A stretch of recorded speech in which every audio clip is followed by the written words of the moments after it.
And good evening, listeners. Welcome to another episode of Current Events on Tap, a podcast brought to you by the Alex Kirsch Project, where, like the drinks, the current events are on the house. And I'm your host, Alex Kirsch, Pragmatic Progressive, U.S. Army veteran, truck driver, gamer, and streamer. If this is your first time on the show, please do not forget to hit like, share, comment, and we are currently streaming live on YouTube and on the X platform, also known as Twitter. I don't know why I'm calling it X platform. I hate that.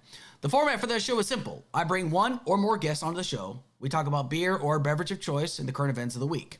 Each person will discuss their beverage of choice and then what you're going to be drinking for this whole hour. Alcohol is not required. It can be alcoholic or non-alcoholic. It does not matter. Then each person will cover two events of their choosing. They give their current event, they give their assessment, then each person gets a chance to give their assessment, then we discuss. Debate may be possible, but rest assured you are in a good faith zone, and you will get your chance to get your point across. The point of this space is for all of us to discuss the issues, what we think of it, and keep an open mind to what the other person has to say. And please remember to keep it within TOS. Without further ado, let's welcome our guest this evening, SleeveTRocks. There we go. Oh, hello, everybody. I'm SleeveTRocks, rocker boy with violence on my mind, Las Vegas, Nevada. I don't cover too much politics nowadays, but it's always a subject that I'm deeply interested in, and Alex and I have been homies for at least a little bit, so, I'm excited to be here, excited to see what we get into tonight. Absolutely, and if you want to, go ahead and check inside the links. I've got his links for his Twitch and his Twitter channel for you to go give him a look at. And if you haven't had a chance, go check out some of his music. The Omega Point is one of the bands that he was a part of. My favorite song they did was Psycho. I don't know why, but just like that opening riff, the bass guitarist, I don't know why I like that. It just sounds so cool. It's like do do do do do. I think I know why. It's because everybody's had a secret fantasy about murdering their boss, so I just wanted to give that to the people. Well, I don't think I've ever had that. Just not necessarily murder, but just people. It's like. What, you're not a fan of American Psycho? Come on, man. You've never had that Paul Allen fantasy? I don't believe you for a second, brother. No comment, TOS. Busted. Yeah, so. All right, let's talk about our beverages choices. So, Sleeve, what's your beverage of choice this evening? I'm not going to be drinking any alcohol right now because I generally don't day drink, and it's only 4 p.m. over here. But when I'm going out, generally what I like is a nice old fashioned. I like to have a little bit of bullet bourbon, throw in a sugar cube, a little orange peel. That's my jam. Yep. Other than that, I'm usually drinking a copious amount of caffeine. I am a caffeaholic. I drink probably 3 to 4 heavily caffeinated beverages a day, and even then I still fall asleep at the end of the day with no problems involved whatsoever. I don't know what's wrong with me. I just need a lot of caffeine to survive. But tonight, just drinking water. It's super windy outside. You're going to be hearing wind this entire broadcast, and it is giving my sinuses a lot of problems. So I'm trying to just stay hydrated up in here. Alex, I see you're sipping on a tasty flask of something. What you got there? Bird Dog honey flavored whiskey. I'm a big fan of honey. What can I say? I'm an old soul. I usually don't drink very much whiskey, but flavored whiskey like that, I am all for it. What can I say? Now this whiskey has it's 80 proof. It has a slight burn to it when you drink. You can really kind of just feel the burn as it goes down. But it's a generally smooth and pleasant burn. It's not overpowering. Like most whiskeys, let's put it this way. One of the reasons I don't like whiskeys is because they're just really hardcore and they kind of hurt at times, especially when I start to drink them. But flavored whiskeys, depending on what brand it is, Jim Beam makes good ones. Jack Daniels, I don't mess with, period. Wild Turkey, you will not see me mess with any Wild Turkey whatsoever. For some reason, it just has a really nasty way of just coming right back up and not in a good way. But yeah, usually I drink beer on this podcast, but I felt like tonight was a whiskey night. What can I say? Whiskey was, definitely the beverage of choice this evening. But I don't know if I could have sat through watching you just sip down a few glasses of the bird. That wild turkey shit will fuck you up. Oh, absolutely. And it's just an uncomfortable drink, honestly. It's not a smooth, there are some cognacs and some scotches out there that I can drink straight, no problem. I don't mind if they've got that, that really heavy flavor to it, what's it called? Jameson's whiskey is really good. Sure. I love Jameson's whiskey. It's got just the first hit, it kind of takes you off guard, but once you get used to it, it's perfect. And I don't even take ice anymore, honestly, because I've gotten so used to the smooth feeling of it. You like it neat? Yeah, absolutely. I think I hear the wind in the background. Yeah. Like I said, it's very windy. We got what's called a haboob going on out here. That's Yeah, the haboobs really wreck you out here in Las Vegas. I have one question about you. Yeah. Do you have any alcohol types that have given you like a blackout or a very thoroughly unpleasant experience? If so, what was it? I remember one time I was stationed at Fort Riley, and my buddy comes in on a work week, and he just comes in. He was my roommate too. He just comes in with this giant bottle of Absolute shots, Kirsch, and we pretty much killed that entire bottle. I don't even remember falling asleep, but I fell asleep, and then like my alarm went off. Like that's how hard I fell asleep, and I was still shit faced, and I still went to work. Still went to did physical exercises, PT. Drunk as a fucking skunk. Like, what can I say? I got shit faced. Damn, you're a real trooper then. Well, yeah. I mean, I think like the worst experience I ever had was when I was in Jamaica. I went to Hedonism 3, the swingers resort, because Whoa, you went to Hedonism 3. I did, yes. I've only heard legends about that out here in Las Vegas. I've never met an actual victim of the hedonism. Yes, I went there by myself because like it's not exactly, but I went there because I wanted to experience something different, and I did. I had a great time. I mean, it was fun. I mean, like the first night I got there, I see a woman wearing leather chaps, and I was like, "Hello," and it's like, "I bet you weren't expecting this." Like, no, I kind of was. Like, well, don't worry, my husband and I were normal people. I'm a school teacher, and he's a cop. I'm like, there we go. Based. And I see your husband. He's got a ball gag in his mouth. I mean, just like he's like complete, because it was fetish night that night.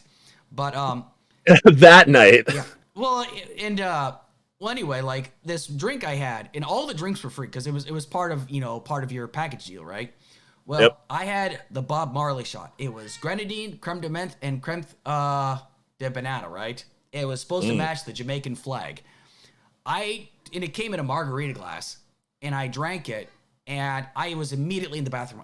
It was black. It came up black. That's how horrible it was. And I come back out there, and the bartender, Elroy was his name, and I was like, dude, that was horrible. I was like, it's okay, man. You can have the next drink on me. I was like, they're all fucking free. He's like, I know. I'm just messing with you, man. It was fun. Yeah, well, I'm glad that you survived both of those experiences. I have so many questions about hedonism, but I've got to tell you a quick story about my worst experience, which was definitely Jose Cuervo. Mm-hmm. I went to a punk rock show. I think I was 17 or 18. I was like kind of inexperienced at drinking back then. Sure. And so I went to a show, and everybody like, this was like a table, and they just had a bunch of bottles lined up there with like potato chips and, kind of like a little concert spread. Yeah. And my friends were just always like, hey, Sleeve, good to see you. I took a shot with them. Hey, Sleeve, good to see you. Take a shot with them. People just keep on coming into the fucking party, and I don't have I don't have any chance to like catch up with anything that they're like having drink. Like everybody gets to the party within a 30-minute time span.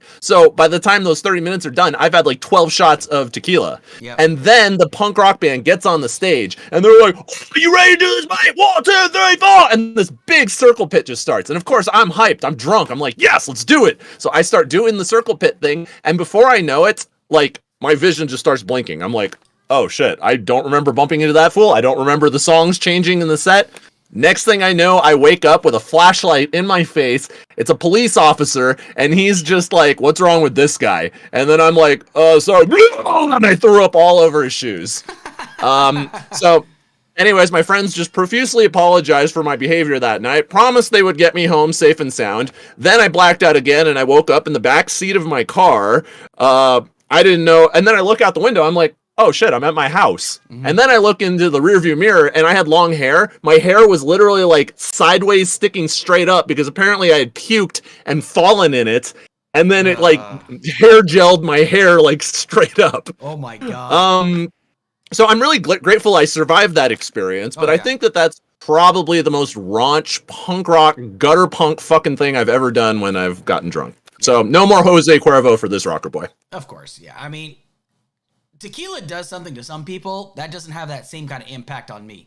Like for some reason, Lucky. Well, I don't know. It's just like some alcohols, like when I get drunk, I either just like my speech gets really, really, really slurry, or I just am just a chatterbox. But I'm a social butterfly already, but I get more social. I'm not like one of those angry drunk people. I just get more. Hello, Dash. Oh, kitty. My studio kitty. Oh, what a kitty. Yep, she's the one. This is Bob Barker's mother, by the way. So, Aw. Yep.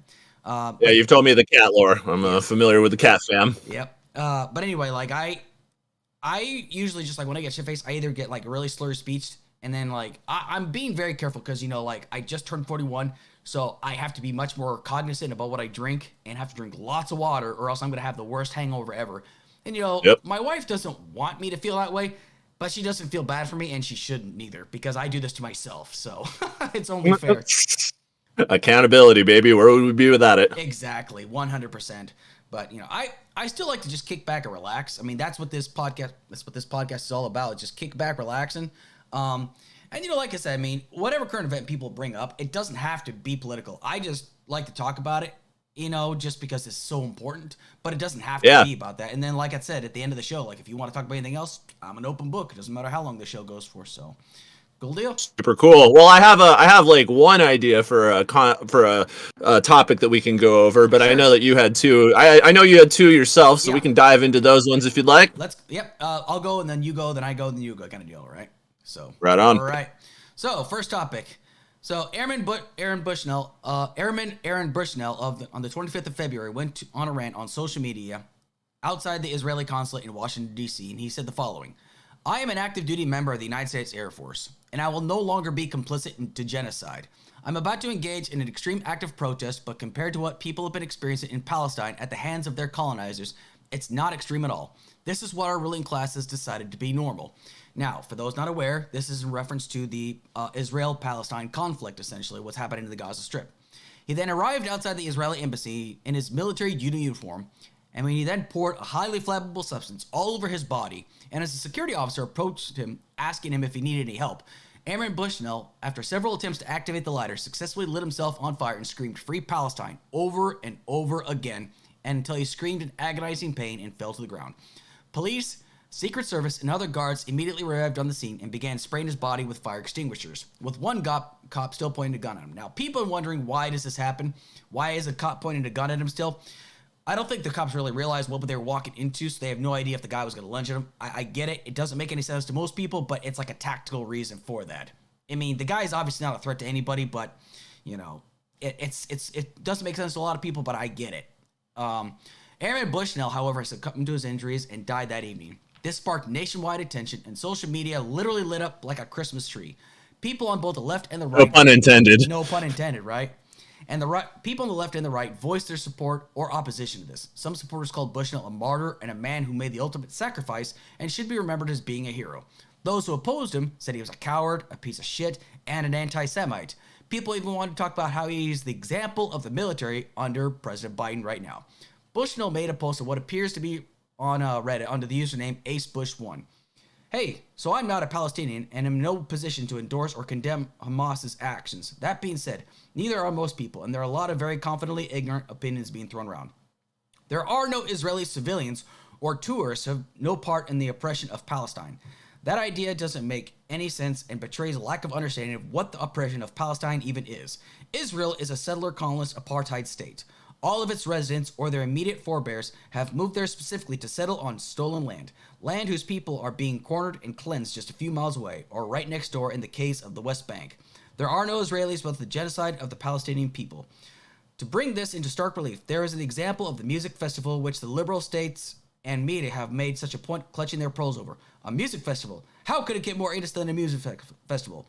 That music festival was happening just 3 miles from Gaza, within sight of the border wall. Imagine a similar event happening in the early days of the colonization of North America. Can you and I really say that indigenous people are wrong for retaliating against colonizers who are rubbing their domination in their face? Now, his parents, David and Daniel Bushnell, are deeply religious people of the Christian faith, and they said they are troubled and saddened by the loss of their son, obviously. They also went on to say how they support Israel in complete contradiction to what their son believed. Now, here's what I think.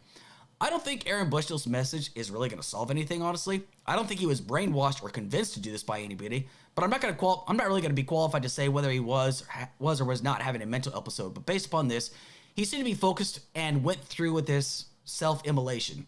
When Thi Quan Doc, I hope I pronounced that correctly, a Vietnamese Buddhist, set himself on fire in 1963 in Vietnam due to the persecution of Buddhists by the South Vietnamese government, nobody bothered to question that was anything but religious fundamentalism. We don't think that's a mental health disorder. We didn't say, oh, he brainwashed. this is just what he truly believed, and he was focused, and he went through with it. So similar to Aaron Bushnell's situation. Now, people are going to remember Aaron Bushnell, but not necessarily in a flattering way. As predicted, his death has been met with ridicule and mockery online. Memes have already been made of him being looked at. People have already made memes. It's like 2024's hottest man of the year. Pictures of different levels of cooked steak, starting with rare, medium, medium well, well done. Then a picture of his body with the caption, Free Palestine. Yeah, I mean, I'm seeing this stuff, Now, how do I feel about this? For starters, I'm curious as to know if anyone in the unit knew about this. If he told anyone, and if he did anyone come forward? Would it have made a difference? We may not know. Will this affect recruitment of the military? Perhaps. Military recruitment is already at an all-time low, not because of Biden or the possibility of Trump coming back into office, but because of a stronger economy, which leads to more job options, a lower trust in the government institutions, less family members who have served, which leads to their children not serving, Congress or the Senate voted against health care for veterans, the increasing homeless veteran population, the rampant sexual assaults that take place, and limited prosecution depending on the rank of the individual, and the list goes on.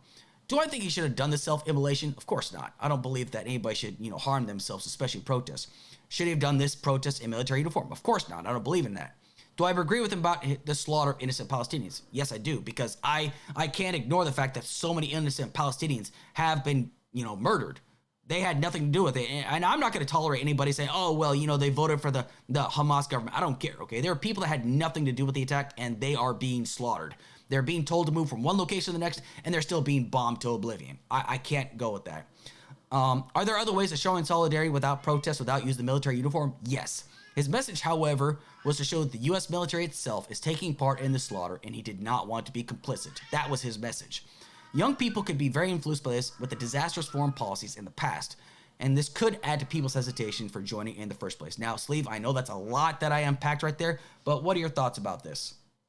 All right, well, let's start with part one. I wrote all of that down. No, I'm just kidding. Yeah.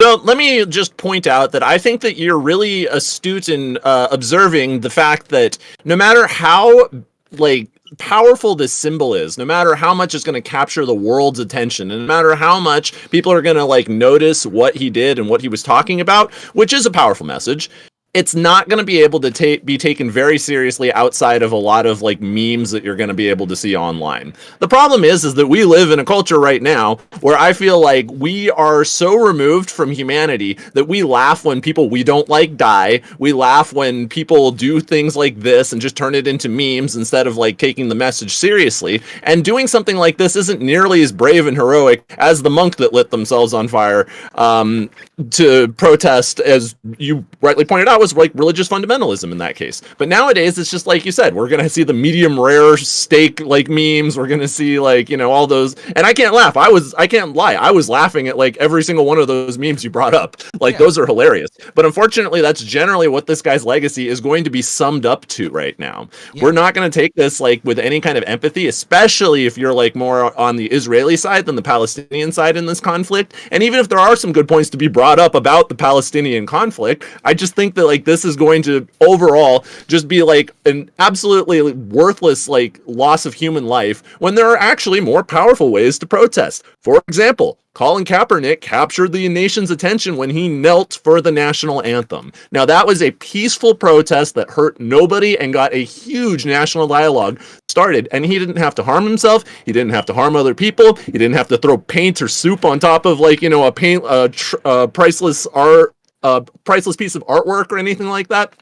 He just simply took a knee to show that he was unsatisfied with the current state of the U.S. military police operation. So I think that this is a really important thing right here. We have to just understand that if you're going to make the ultimate sacrifice by doing a huge gesture like lighting yourself on fire, that most of the people who are going to go on the internet, who are just going to laugh at people dying anyways, are probably going to laugh at you and your gesture right here. And it's not going to mean anything. So if you want to truly do activism, as much media attention as you're going to get for this one, I still think that you need to do activism the old-fashioned way. You need to knock on doors. You need to organize. You need to actually like get in touch with your community and your neighbors, and you need to talk about these issues. And like Alex is doing here, you can start a podcast. You can start reaching more people who are curious about these issues and want to reach realistic resolutions for these types of things. These grand gestures, I think that they're personally kind of badass in a kind of Joker kind of way, but at the end of the day, I am fully realistic to the fact that this is not going to change anything. And as soon as you light yourself on fire, all you're going to be is all you're going to see afterwards is a bunch of KFC memes with like your face on it. So anyways, I disagree with this particular act of protest, but only because I'm cynical and I understand that it's not going to make a difference, and that's not worth the loss of life. Yep. I couldn't believe it that people actually accused him of anti-Semitism simply because he disagreed. Because, like, what people need to understand is that being anti-Zionist is not anti-Semitic, not by a long shot. There are Israelis that are against what's going on in Palestine. Like, they're Hasidic Jews, Orthodox Jews that are completely against what's going on. Israeli citizens that are like, this is horrible. What we're doing to the Palestinians is wrong. But that doesn't get as much attention, really. They are very anti-Zionist, which I am fully in support of, and you're 100% correct. I don't see, and people would think, oh my God, why is that guy? Well, it's because people have a dark sense. I've got a dark sense of humor, right? When I first saw it, I was like, damn, dude, but it's just like, he didn't make the meme. He's just reacting to it. Like, humor can be very subjective. If people get mad about it, well, guess what? That's just too fucking bad, okay? I mean, humor is a really dark subject. People make jokes all the time about the stuff like this. But, like, I do think it's a very unfortunate loss of life, honestly. And again, I just wonder, did anybody in his unit know that he was talking about doing this? Did anybody hear this and think he wasn't going to go through with it? Like, having known people that committed suicide while on active duty, the signs are usually there. Sometimes it just, you don't know, or you just don't think the person's serious enough. So those are my questions. I mean, what do you think? Do you think like if his guys in his unit knew, would it made a much of a difference? I mean, maybe it would have, maybe it wouldn't have. I mean, this is a larger conversation, it feels like to me, about mental health in the military, which I think is something that absolutely needs to be addressed. And I do believe that there could be some telltale signs. But from everything that I've seen from this guy, it seems like he really just had like a grandiose like idea of activism. And it didn't seem to like spill too much outside of like, like I didn't see anything that like suggested to me that he had like some hardcore mental issues that like disconnected him from reality. I think he just really, really believed in this cause, and he wanted to show it off in the most flashy way, which is something that kind of like our culture is us to do right now, right? We got to get that viral moment. We got to get that headline and stuff like that. I do want to address one thing though. You talked about, like there's a difference between Zionism and support for Israel. And I can generally agree with that, but do you think that some people find like the term itself, Zionism, something that can be anti-Semitic unto itself? Because some people say that that's like conflating the the need for like a Jewish state with like the need for Jewish supremacy. And I think that the usual complaint I hear is that those two things get conflated in this when you use the term Zionism. Well, I think it can be. I mean, I'm not exactly an expert on this issue, but like I remember I watched a debate. It was like on Question IQ or something like that. IQ 2.0. I can't remember what it was. But are you familiar with Mehdi Hassan? He was on MSNBC. He took part in it, and he made some very compelling arguments about how anti-Semitism does not mean anti-Zionism. The two do not, go along with it necessarily. I just wish I took the time to like make some of those arguments essentially, but I understand why some people might make that, that argument. But like when it comes down to the Zionism, like the supremacy over one entire region, right? Now take out like the Zionism for anything else and put in a different ethnicity. If you said like white supremacy, like white Zionism, kind of like in place of Zionism, people would not make any questions about it whatsoever. And like that's when the term like ethno-state comes in. I'm very anti-ethno-states because at one point in history it might have worked, but the problem is though, what happens with civilizations? They expand. What happens when they expand? They meet other cultures. And if you just teach your culture that everybody else is different from you essentially and that you are superior to them, that's going to create a conflict. That's why I'm so much against them. And this is why like the whole concept of Zionism, I'm not saying that like all Israelis believe this, but there are those that within the Israeli government that believe that they are the supremacy and that all Palestinians or like Muslims are trash to them. Now, people can have their arguments. Oh, well, Muslim is okay. Listen, I've actually lived in Muslim countries, And some of them are just as decent people as any atheist, any Christian, any Catholic, what have you. It's all about the person. It's not necessarily the religion. Are you saying there's some good ones, Alex? Absolutely. I will die on that hill. I will say there was good Israelis, good Palestinians, what have you. But of course, you're going to hear arguments for days. Oh, well, look what the Palestinians do to... Listen, we can have that discussion later about the bad things that Palestinians have done. Right now, I'm focused upon like the fact that, this airman believed so strongly that this message that he was trying to spread about how the U.S. military was contributing to this. And Biden right now is getting blasted by, Rashida Tlaib, who's a congresswoman out of the state of Michigan, because she is of Palestinian descent. I get why she's upset, right? I don't always agree with her, but I get why she's upset. She feels like she's living in a country that is contributing to Palestinians being murdered. Now, me being a career man in the military, people say, oh, like the military's contributing this. Yeah. And unfortunately, this is one of those situations where and I don't really want to talk about like what Biden should or shouldn't be doing. He's really stuck in a tough spot right now, because if the optics is everything, if he supports Israel, he looks like he's supporting genocide. If he supports Palestine, he looks anti-Semitic. He's like, what the hell do I do here? And I've talked about that he supports an international cabal of terrorists, exactly, because that's usually conflated with supporting Hamas. Mm-hmm.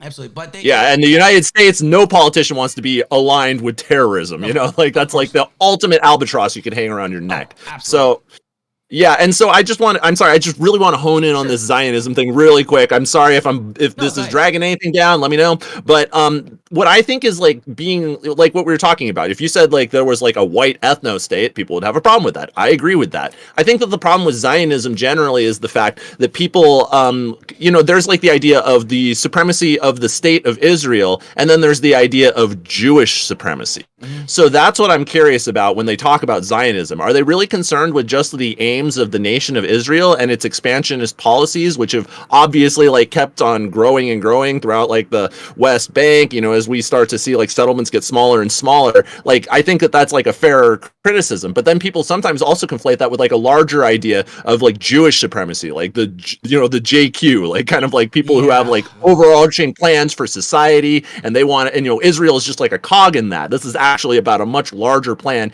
enacted by the Jewish people. So I think that's why people get a little uncomfortable with the Zionist things, because they're not sure if they're talking about the nation of Israel and its expansionist goals, or the nation, or the ideas of like, the Jewish people and how they want to, essentially like control other parts of media, which would be anti-Semitic. You know what I mean? No, that makes perfect. And you see, like, that is a fair assessment. Like, I would say like the first option would be the one I'm more talking about, because nothing is much cringier than listening to those JQers, like all those groypers that talk about, exactly, yes. Those are the guys that, like, that's very important. I'm glad you actually brought that up, because there are people out there that says, see, look what the Jews are doing. I don't like those guys. Those guys, they are not making solid arguments. All they're doing is just letting their that's anti-Semitism, in my opinion. Like, that's like the textbook definition of it. I mean, right, and that's what some people think when they think Zionism. Sure. You know what I mean? Yeah, no, I get that. Now, I can totally 100% get that. I'm on board with that. Now, there are people out there that probably support Palestine that don't support that position, like the Groyper position of like, the Jews are the problem. They look at this as like intruding on other people's territory, essentially, and then like it's kind of like the reason why I do have a problem with this, right, is because it's like I said earlier, there are people that are being forced, from their homes essentially, and said, hey, go to the South region. Then the South region gets bombed and rocketed, right? And then there's videos on X right now, on the X platform, where there's a guy that was told by, now I wasn't able to confirm whether this was the Israeli military, but they actually told this guy to walk in a blindfold, and they gunned him down for sport. Right. Now, yep. I don't like that in any form. I don't care who does. I don't even care if the U.S. military does that. That's a war crime. I do not condone those actions whatsoever. So it's hard to justify and back people up when they do something like that. If I'm going to be mad about my enemy doing that, I better be pissed off when my ally does too, because they're supposed to be the better party, right?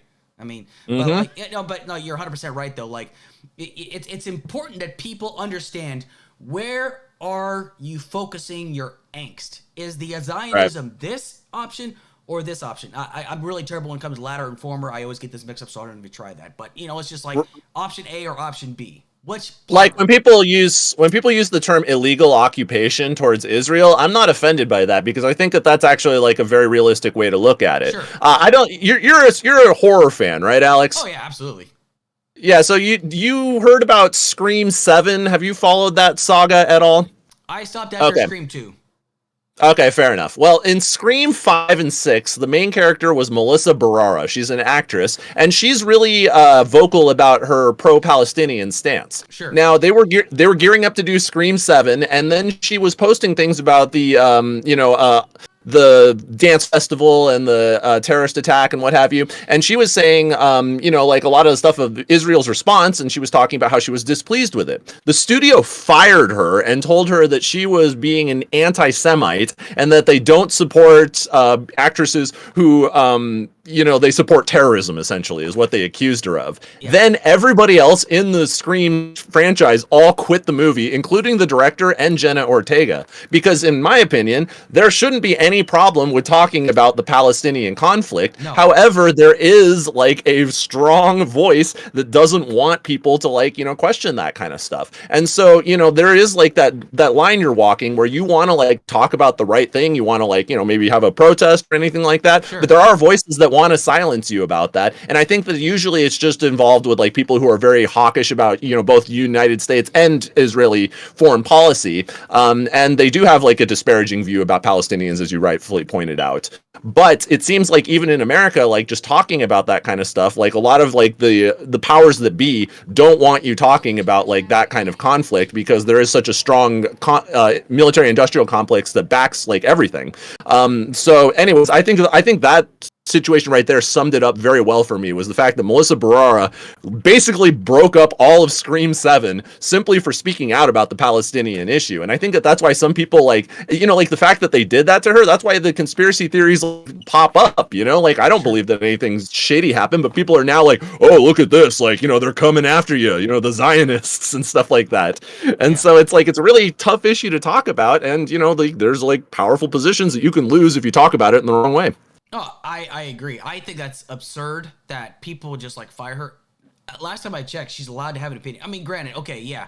I can also make the argument that yes, the studio has every right to fire them. But here's the thing. Why? Did she say anything? Yeah. Did she say anything like, oh, kill all? Of course not. She didn't say anything remotely close to that, from what I understand. So yeah, she just said, I'm very unhappy with what's going on. That's not a controversial thing to say. That's just voicing your opinion, essentially. It's kind of like... Now, I disagree heavily with Gina Carano's politics, but I loved her in The Mandalorian. I don't think she should have got fired from it. I don't think her opinion should have mattered because she didn't say it on behalf of Disney. She didn't say it on behalf of the crew. Now, apparently it was in her contract. She wasn't supposed to say these things, but I don't remember these things. Yes, Mustache. I think she's hungry. But anyway, like... Speaking up. But, like, the thing is, it's just like, I just wonder, it's like... Mehdi Hassan, that's why he lost a spot at MSNBC, is because he is a Muslim, right? So he feels very strongly about this. But he was so quick. Automatically, he condemned the attacks on October 7th. That's not the problem. It's the follow-on afterwards, because everybody like that has a common sense they can rub their fingers together with, right? Everybody has a little bit of common sense. Denounce the attacks on October 7th. But people that are upset is what happened afterwards. Like, if they were more strategic, like, I know there's been a lot of talk, like, all the other content creators have been talking about this to their blue in the face. But I kind of look at this as well from a perspective, because I've actually lived this, right? Is that, there is such a thing as collateral damage, right? I accept this. Collateral damage is a thing. However, we only seem to say collateral damage when it happens to a certain demographic of people for some reason. And that's like the opposing force.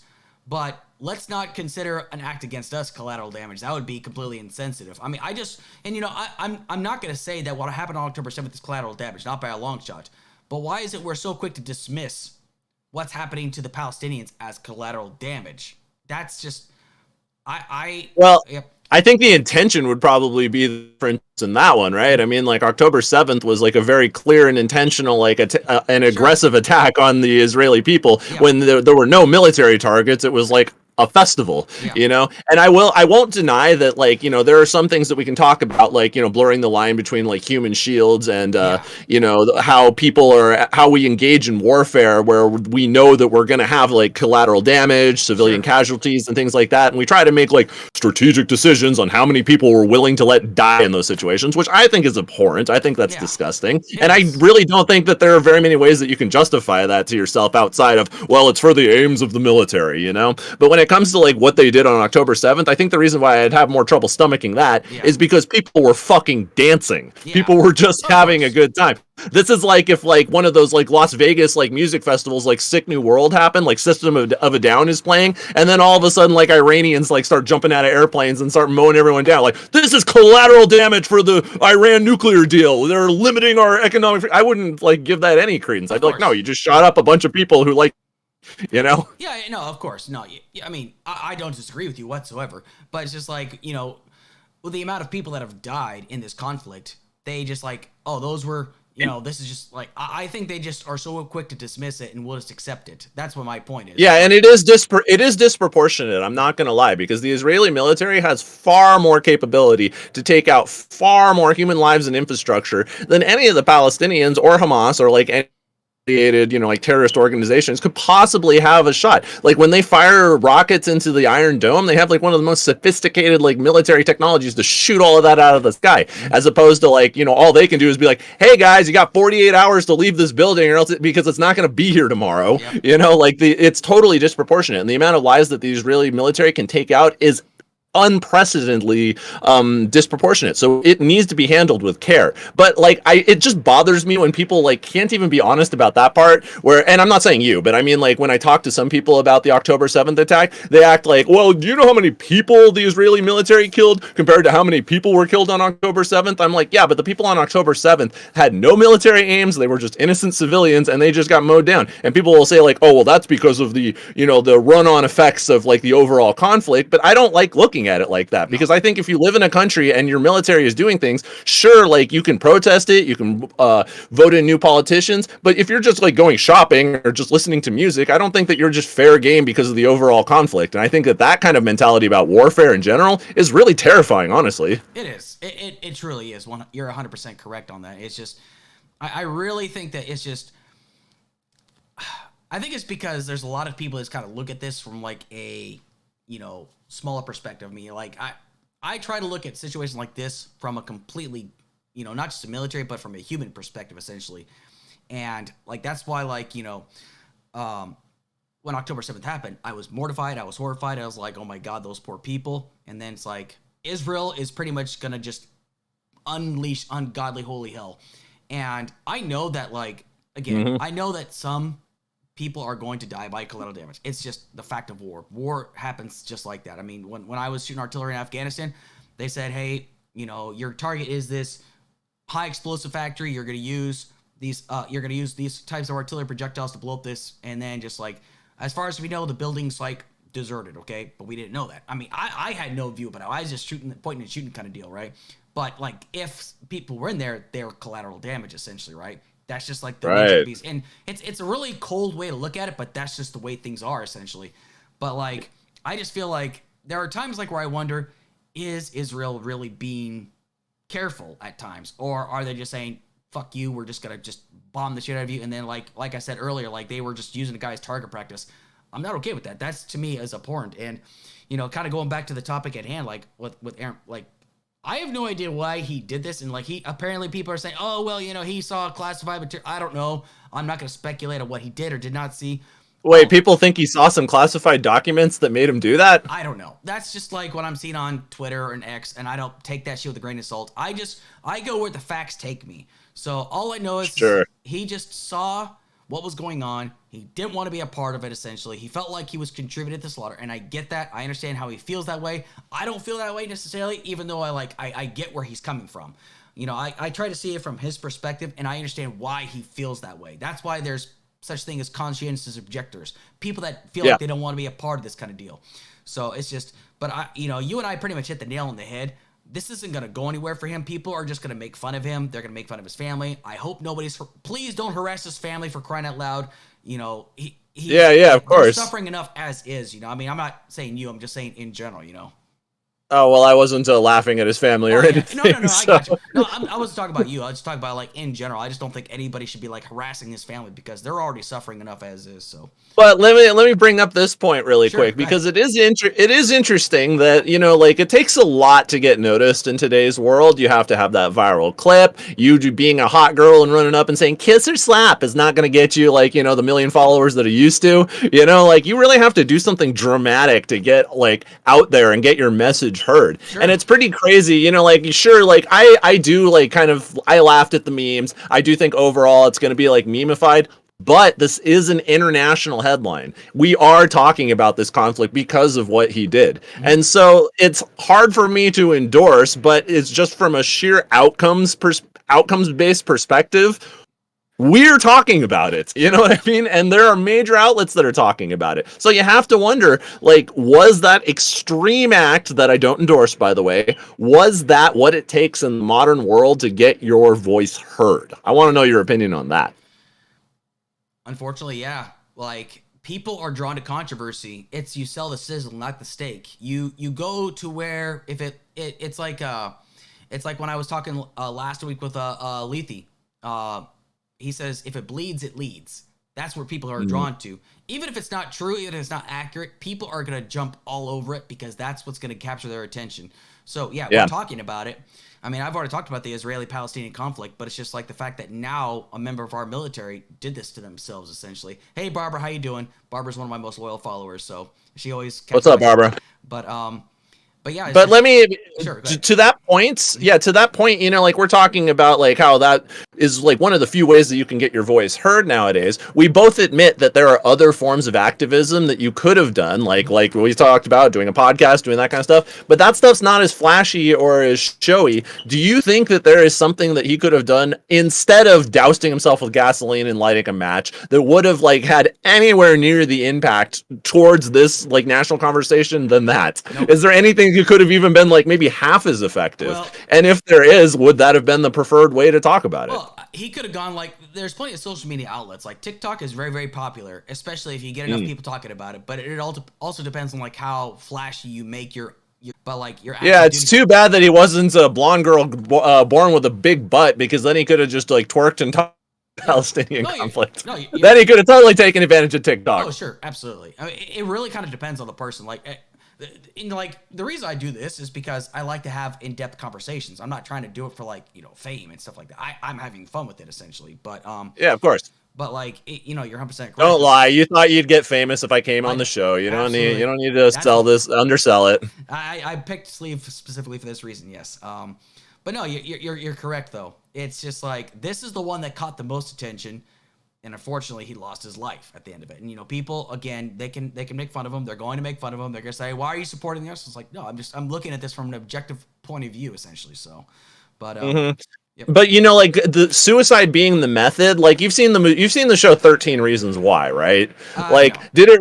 Oh, okay. Well, anyways, it's a show about a girl who has, like, 13 reasons why she committed suicide, and she has, like, 13 tapes about individual people in the school that inspired her to do it. And so basically the question was her taking her life worth, like, was it worth the anti-bullying message that she was trying to convey? And I think the show's answer was, like, no, like, you're not supposed to kill yourself in order to get your message out, no matter how showy that is. And I think that that's pretty universal, no matter what you're talking about. Like, I know that it's not as flashy. I know it's not going to get as many clicks or run through or anything like that. But there is just, like, this element where it's not even just, like, the fact that you are taking your own life in order to get this message out, but there's this runoff effect where, A, there are going to be people behind you who are going to become sad and depressed because you took your own life and left that void in their life. But there's also this other element where other people might go out and do something like that too. And usually I hate using that kind of example, but when you're doing activism and your main form of activism is through self-harm or suicide, I think that is really, really troubling. Just knowing that, like, other kids are like, yeah, so if I want to be a real trooper for Palestine, what I got to do is get out there and light myself on fire. Or I got to get out there and, like, I don't know, like, jump off a building, do something crazy. I don't want to name too many specific methods because I don't want to get your channel yeeted. But, like, I just think that, like, if that's the message that, like, if you off yourself, then that's the most powerful megahorn that you can get, and you're like preaching that to other people. That is like really troubling and really kind of disgusting. Like, it's selfish, and that's why people talk about suicide in like a selfish manner. It's not only the people you leave behind, but it's also the people you inspire going forward. So no matter how powerful the message is and how many people you're going to get on that megaphone hearing it, you're doing something that might cause self-harm to other people who are similarly passionate about this issue. And you could say like, oh, well, we need better mental health and blah, blah, blah. That's true, but I don't think that we should be poking that particular bear by saying that's the way to be a political activist, Sure. And, before we move on to your first current event, because, like, we really killed this one, no pun intended, but, like, I'm sorry, I love these puns. They're so good. But I actually knew a guy. I was stationed at Fort Sill, and I found out that that he had unfortunately committed suicide, and a friend of his heard about that, and he's like, if he couldn't make it, there's no hope for me. And then he took his own life. So you're 100% right. That really hits the nail on the head. And like that's why it's really important that people talk about this. Not just like this is really, really important. This is a very serious issue, and that's why people have to find out like. There are better avenues essentially to getting your message out. So, but anyway, you want to go ahead and go into your topic, your first? Yeah, one? Let's go into topic number 1. This is actually having to do with the Twitch poll universe, and it's something that I've become somewhat interested in. I want to get your opinion because I know that you've been a big part of Twitch poll. You've been on many debate panels. You know a lot of the same people that I do. Like we run in similar circles. This affects both of us, so I gotta ask you. Sure. Progressive Victory, right? Mm-hmm. Progressive Victory recently has come out that they have been sponsoring certain streamers in order to, kind of have like, weekly or maybe monthly meetings where they would get together, talk about the things that they think are important to talk about as a streaming community. And people like Wick TV, who I'm very good friends with, by the way, who he got under fire for receiving money from Progressive Victory and having these meetings about the content of their streams. I think another person that got busted with this was Counterpoints. I don't want to say busted, but like people are acting like they're like internet detectives, like, oh, look at that, Connor was receiving like the Progressive Victory bucks too. So I just want to know what your opinion is. Do you think that political organizations should be sponsoring streamers and having meetings about like what type of content they should put out, or does that compromise the message of individual streamers or individual channels that have political activism goals? I'd say if you're the streamer taking part in this, that's entirely your business. If you want to be a part of this, by all means, go for it. If you don't want to be a part of it, then don't be a part of it. I did see this, and like I think their last meeting was down in Cincinnati, I think it was, where they all met up at. People were blasting Connor. They were blasting Sprouticus. They said, "Oh my God, look at these guys. They're not leftists." It's like, no, they're just taking part in this. I mean, they're just. Why? Why is that? Why do you give a shit about that? I think it's good to see like young faces getting out there and because young people, I feel like, need to get involved. And how do they get involved? By content they watch on the internet, essentially. Wick is growing. His base is growing. Connor's got a very good following. There's a lot of people out there that have really powerful following. Stardust has got a good following. Destiny is like the biggest progressive voice out there, essentially. And he's just killing it right now. I think it's good to get these content creators out there because I think Stardust actually covered this. I think, didn't they get like Stardust or something? Said they got like 500 people registered to vote. That's good. Like, that is really good stuff. And I fully support people getting together about this. Now, people are like, oh, these people are taking money. Who gives a shit? Are you just mad because they took part in something? Well, let me try and like detangle like those two issues, because I totally agree. Doing real life activism and doing real life canvassing efforts and being able to fund these things and organize these things is an incredible thing. I am 100% for that. I think that what people are a little bit more iffy about is the fact that some streamers have like these streams where they talk about issues and they debate issues and they, ostensibly, do these types of things where they want to have like, real connections with other people. And so I think the issue is like in streamer land, where they're afraid that the things that they're going to be talking about on stream or the people that they're going to be doing collaborations with on stream is going to be affected by these weekly meetings and this money that's being put out there. Do you think that there's any merit to that?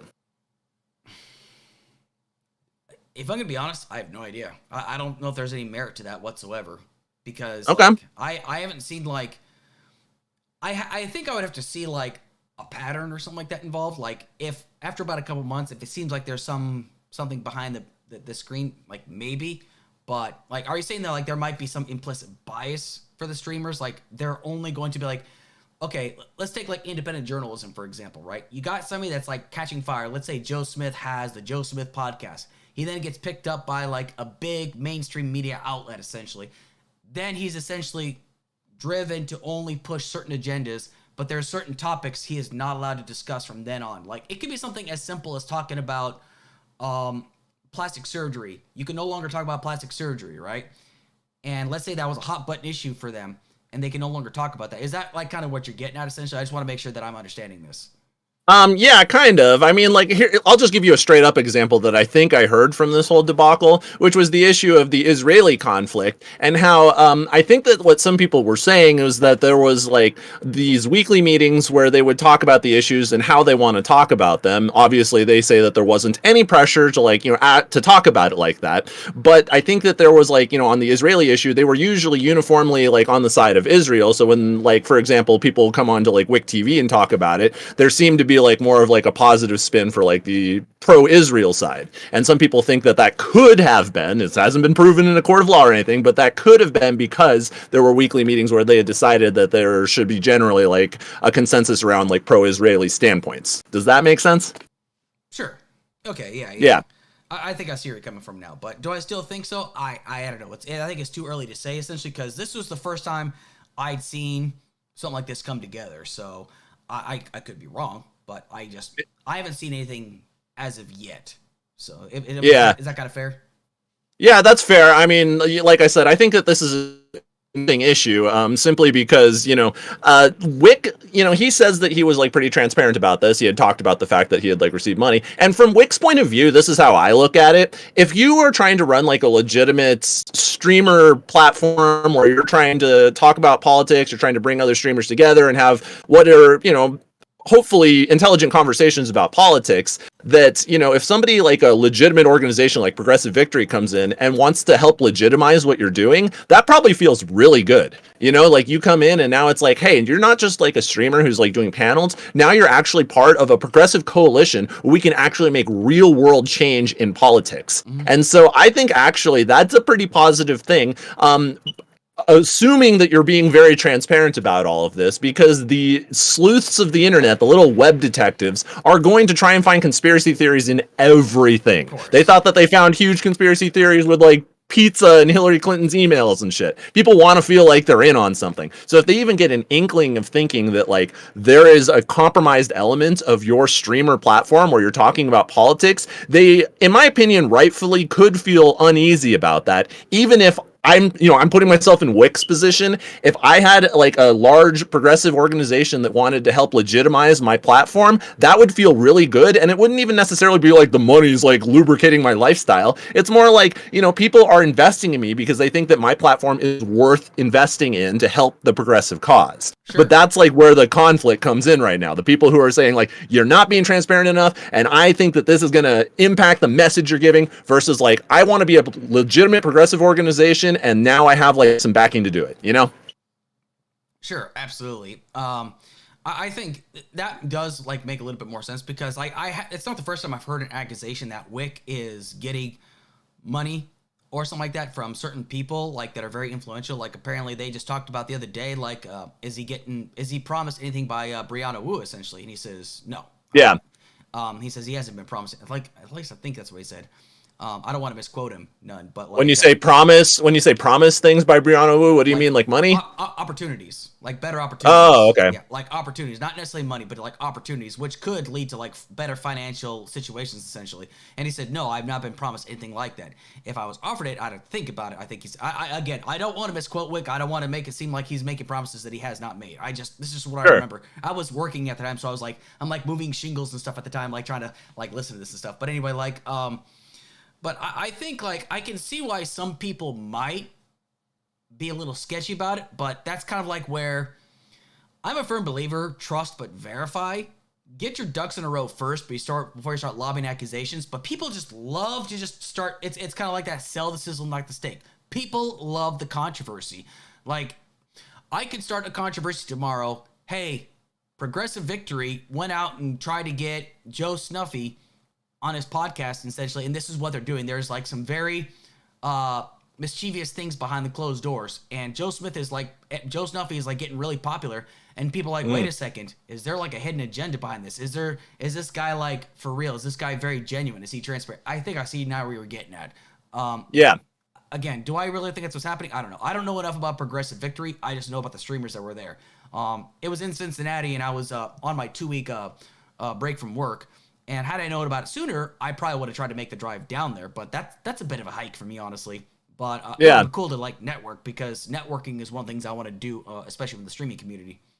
Yeah, and that's like that's the thing that's demonstrably the like most obvious about like the Progressive Victory efforts is the fact that like by connecting to the streamer world, they're clearly making an impact. Sure. Stardust got 500 new voters, you know, that's incredible. And this is because we're linking into a community that I feel like we talk a lot about voting and stuff like that, but a lot of people, you know, they do listen to politics as entertainment. You know, they're not necessarily like going to get out there and stomp in the streets and like, you know, start canvassing and getting voter drive efforts and things like that. Generally, that's not going to happen with people who look at politics as entertainment. So that's the bright side. I think that part is absolutely amazing, and I think that it's really cool that actually like one of the PACs, you know, the political action committees, actually thought about that. They were like, hey, you know how we can get more Democratic voters? Link into the streamer community where they're talking about this stuff and arguing about this stuff, and hopefully like, you know, making headway on these issues. And there are actually lots of like different communities that have large audiences that want to get politically active. I think that is absolutely like one of the most brilliant things.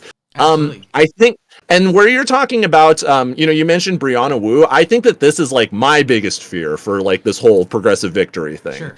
Is that Brianna Wu used to be, as far as I understand, pretty anti-Destiny. You know, I think that she was like more of like a Keffel stan, and she was like really like, you know, Destiny's like another like horrible streamer who has bad ideas about this and that. But then she realized that the streamer community is actually pretty vibrant, actually pretty fun, and has a lot of cool things going on. And she realized that that was actually a good avenue for some of the things that she wanted to do.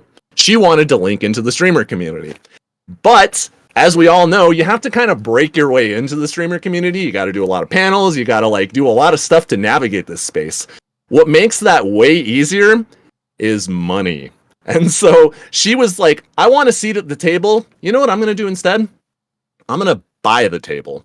Because if I do that, then in all of these spaces, I can go on Wick whenever I want. I can talk to this streamer whenever I want. I can talk to this streamer whenever I want. It opens so many doors for her as kind of a content creator that honestly has become the thing that I personally, when I reflect on like the issue of streamers getting paid by, that's the thing that I ruminate on the most. What was Brianna Wu trying to get out of it? It seems to me like what she wanted was access.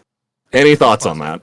It's possible. Brianna Wu and I are not on good terms, though. Like, she and I used to be on good terms, but, like, it's a long story. But, like, she basically accused me of being a liar, and I should be ashamed of myself kind of deal, even though she didn't let me finish what my point was, essentially. So, she and I are not on good terms, though, so. Wait, was this on a panel? No. It was before I was talking to Brianna Wu, like, before Trump got into office. That's how long ago I was talking to her, so. You guys have been connected for a little bit. Okay. Yeah. So like, actually, you know what? It was around the time that Trump did get into office, because like I remember she was running for Congress at that time. I think it was for this. Right. And anyway, that's why I first got into contact on Facebook, and like I was, you know, letting her know, hey, there's some extremists in this, or what do you think about this stuff like that, right? Well, then on Twitter, right, she was talking about like what went on in the Iraq War, and then I told her, because she says there were no MWMDs, and I was like, there actually were. Because, like, a lot of it was inert, but she wouldn't let me explain that, right? And I was trying to tell her that we didn't go for WNDs. We went there for, like, a vendetta and basically to enrich Halliburton, you know, stuff like that. But she wouldn't let me explain that, right? And so that's why I don't really care for her too much. I get her points of view, and I accept her points of view, but I just don't really care for her too much as a person, really. But, you know, I'm not going to tell people don't get involved with her. Do what you want to. You're an individual person. I'm glad that, you know, that like when she goes on Wick's panels that people are willing to come on. That's good. That's good for Wick. I'm very happy for him, essentially. But I'm sorry, but like your question is like, do I think that she's trying to dip her feet into the streamer pool? Absolutely. Why not? Yeah. That's the best. That's the when I was we had some candidates like for certain districts in where I live, right? And I told them the best way for you to get your message out there is Twitch, TikTok. That's how you get the attention of younger people, essentially. And that's actually one of my goals, is to, like, whenever I have a new representative candidates running for district, I want to actually bring them on this platform so they can kind of get their message out there, because that's the best way to get attention for viewers, you know, just to Right. actually find out, okay, so what are the issues that people are talking about? Because, you know, when you're out there canvassing, what are the biggest issues people are focusing on in your district, in your area? Like, for example, I've looked up town hall meetings and township meetings, essentially, in my area. The most consistent issue that everybody's focused on is something that, like, everyone's like, it's not that big of a deal, but it's cemetery maintenance. Like, they want to make sure that the headstones are taken care of, make sure that the cemeteries, the lawns are cleared, to make sure that you can see the gravestones, that they're nice and that's what, I checked out like 6 or 7 different township meetings, and like 5 out of the 7 ones, it was maintenance of the lawn care. People may not think that's a big deal, but for some people, it is a big deal, actually. I was surprised by that. Cemetery maintenance. I love that. I don't know why I never applied for that job when I was a teenager. But yeah, I mean, these are all good points, you know, like, and honestly, like, the only reason why I bring this up is because I enjoy the streamer space. I enjoy my friendships with the people who I've met in here. And I enjoy a lot of the things that have, like, you know, kind of like progressed naturally because of Jen and I's willingness to get out there and like engage with people and like actually like make connections. And we understand it's like really hard. Jen was able to navigate like very quickly, like very early on in her streamer career, because a lot of people like valued her opinions on pro-life issues. They valued her opinion on sex work. They valued her opinion on gender issues. She was able to navigate like really quickly, and it was cool to like watch that. But you know, like what I'm afraid of is that like this streamer sphere, where it should be like it should be competency based. It should be like something where like the best streamers rise to the top, the people who have the most provocative points, the ones who are actually like bringing in the most like constructive dialogue, they're the ones who get to the top. I don't want this to be like Scientology, where you can like be like, oh, there's one guy who was in here for 20 years and he got to OT7, and then there's like a brand new like millionaire is like, yeah, I'm OT7 the second I joined the Church of Scientology because I bought in. Yeah. You know what I mean? I want people to pay their dues. I want them to like go to the School of Hard Knocks, and I don't think that every door in the streamer community should just be like open to you because you have the bankroll to make that happen. I think if like people really want to see you on like all these panels and they really want you to be like a part of it, then that'll happen like naturally. But just like lubricating that process with money makes me a little uneasy, because other people could come in and do that too. Other people who are like maybe a little politically ambitious can then just buy their way into the streamer community, get to the top spot of like all these like, you know, packed panels that really should have the best voices and not just like the most well-funded voices. And I just don't want to encourage anybody who would do that kind of thing, simply because I want this to be a merit-based space. You know what I mean? Oh, absolutely. I mean, you know, I kind of like was taking like a bit of a break from debates and like panels just because I didn't have the time for it, essentially. And plus, sure. I was waiting for my studio here to get built, and now that it's up and running, I'm trying to participate in as many panels as possible. But mostly just because I find this stuff fun. I have a great time doing this, and I need to work on my debate game. Let's put it this way, because let's just say I'm not the best debater, but that's okay. I'm not too worried about that. I'm just trying to build a nice profile, and if I make money off it, great. If not, not a big deal. I'm doing this because it's fun. Yeah. And if I become successful, aces. But to me, this is like a stress reliever, and like that's why like I feel like this platform itself, like doing the current events on tap, I feel like I'm in my element right now. I feel very calm and relaxed because it's not just me talking. Because when I used to do it by myself, I realized I was boring. I went back and listened to and I realized I'm a boring individual. It's better to have like one other person involved in this, and it doesn't have to be the same person, because, you know, bring on different points of view, bring on different people that have different outlooks on things, you know? Yeah, you and me got started in roughly the same space when it comes to like streaming and political stuff. We both were on like politically provoked panels as far as I can remember. I don't know what you were doing before that, but you know, like when I first decided, hey, I want to talk about politics, I jumped into the arena and I started debating people just because I thought it sounded fun, you know? But honestly, like when it came to debates and that kind of stuff, I realized like my passion is usually like more involved in like music, art, entertainment, cultural commentary, things like that. There are people who love debating, and there are people who are excellent at it. And I don't want to take their seat. You know what I mean? Like, I feel like when it comes to that, they should get the seat at the table where they're like gonna argue about these hardcore issues because they really care about them. They're really linked into it. And I hate to say it, you know, like I still care about politics, but when I was 25, I think I was like as passionate as some of these debaters are, and they're the ones who deserve the seat at the table. So sure. I'm like kind of like, yeah, so I'm like, you know, I'll go on podcasts, I'll go on certain panels, and I do like collaborating with people, but there's like this element where I understand that this is like, there is like a hierarchy, there's like a ranking for this shit. There are some people who are so good at debating, and I don't want to go on these shows and fucking take their seat. They deserve it. They're the ones who need that. And like I said, once again, that's why the meritocracy thing that's based on this is really important to me. I know where you and me both came up on this whole debate sphere. We both like started at the same spot where we knew like, hey, if we want to like climb this ladder, we have to show excellent debate performances. Absolutely. So, you know, it's really cutthroat out there, but you know, that's why I personally don't debate very much. And you wanting to get better at that, I think is admirable, because it's not easy to get out there and like deal with facts and wrestle with different personalities like every single day through a computer screen. That takes like a certain skill set, you know? Oh, sure. Absolutely. And I think it's just because like I learned a lot on my last debate, you know, I learned a lot about myself, and just like, you know, I gotta be able to like think outside the box, not just zeroing on my talking points, zeroing on other talking points. And you know, like exactly. And the next week, I just want to have a discussion with my opponent at the time, Zen Shapiro. We went on Stardust panel and on her topic, and I did a formal concession. Hey, listen, I did a terrible job on debate. This is a formal concession that, you know, you made better arguments, but I just told him I just want to have a conversation. That's it. And you know, people, you had another conversation with Zen? Yeah, and people are like, why would you do that? Why would you concede? It's like, that's the kind of person I am.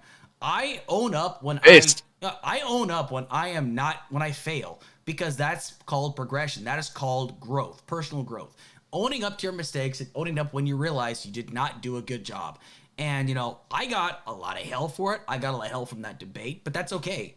That's just, if you're going to be a public figure, if you're going to be on, you're going to take a lot of blows, you're going to take a lot of punches, and people are going to tell you the most horrendous things. People are going to tell you Minecraft yourself, essentially, and you just got to take it. If you can't take it, you don't want to be in this space, because it's fucking brutal.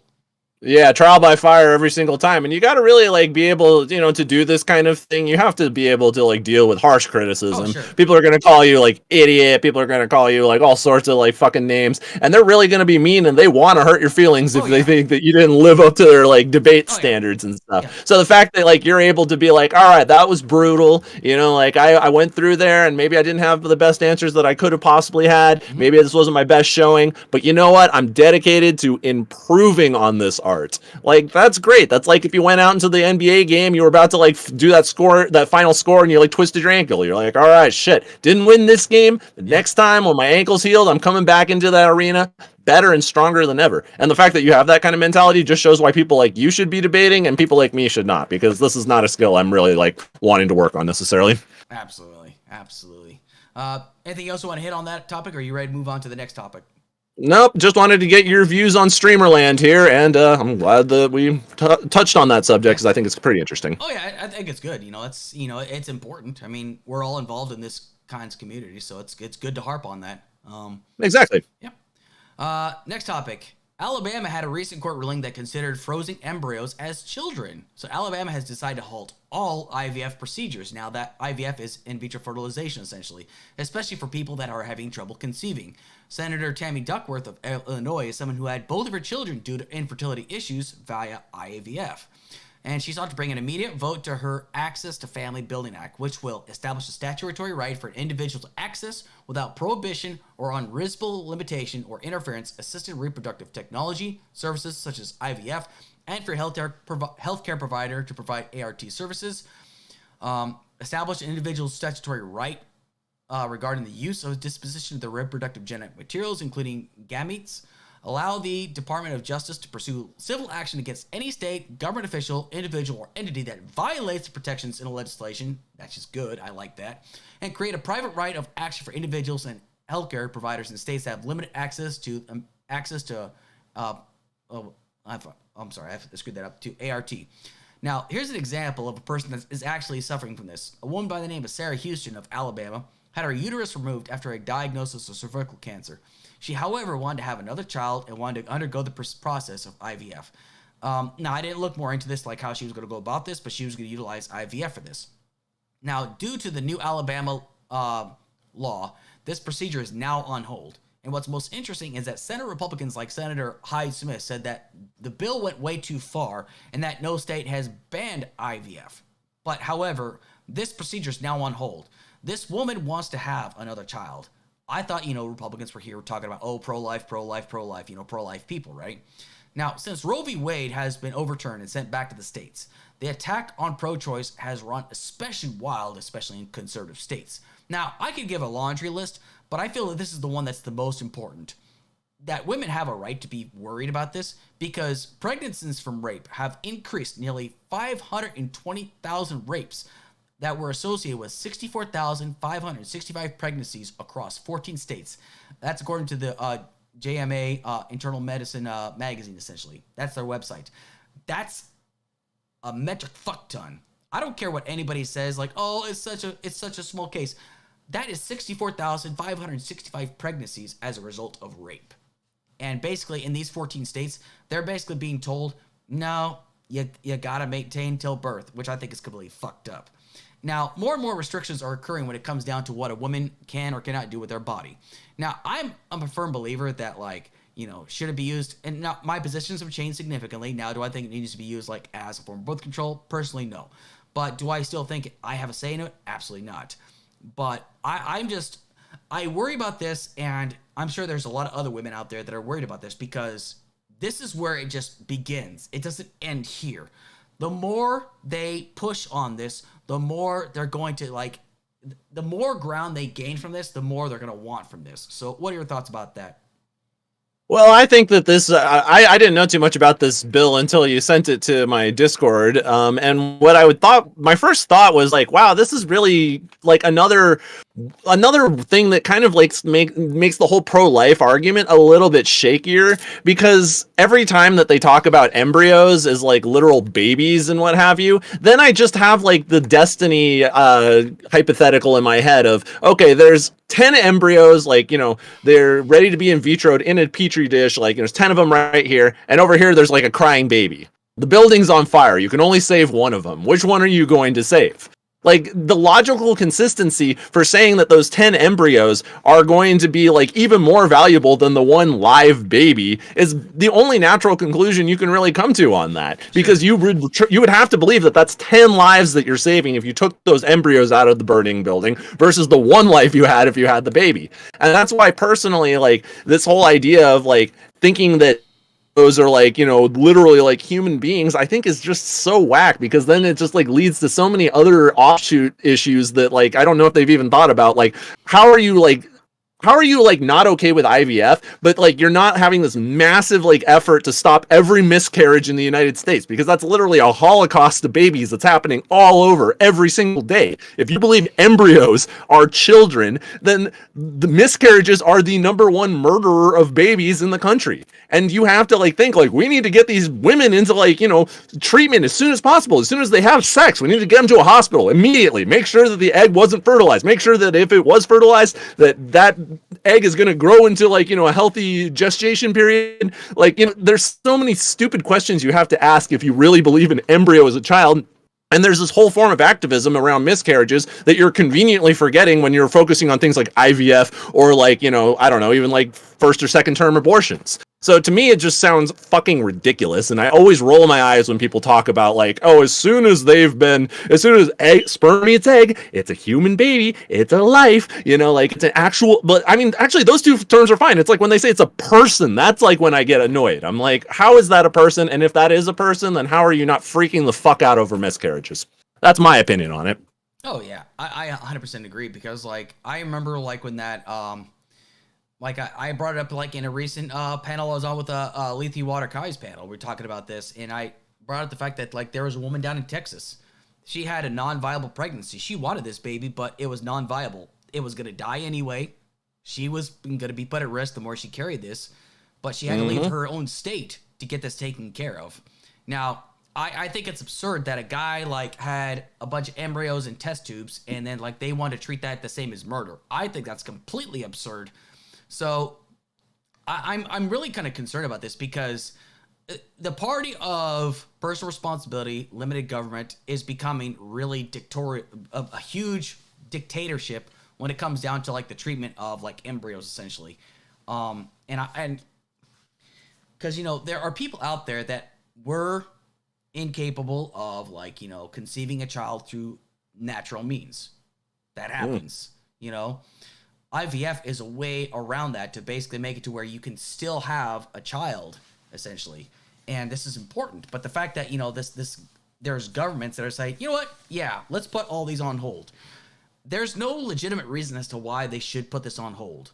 I failed to understand this. If they're so pro-life and you want to encourage, there's always this talk of great replacement stuff where people need to have more children. But now you're basically enacting laws where you don't want people to take advantage of that opportunity. I mean, we've already got a fucked up system in this country, especially with healthcare, essentially, because in some countries, people will not spend $1 or a dime on treatment or to get for a baby to be born. In this country, it's the average cost is $20,000 just to have a baby. That's a car, dude. Yeah. Yeah, it definitely is. But here's the thing, when it comes to the actual issue of IVF, do you know what conservatives general objections to it are? What? The general objection that I hear anyways when I talk to people about this is that the baby has the right to know her mother.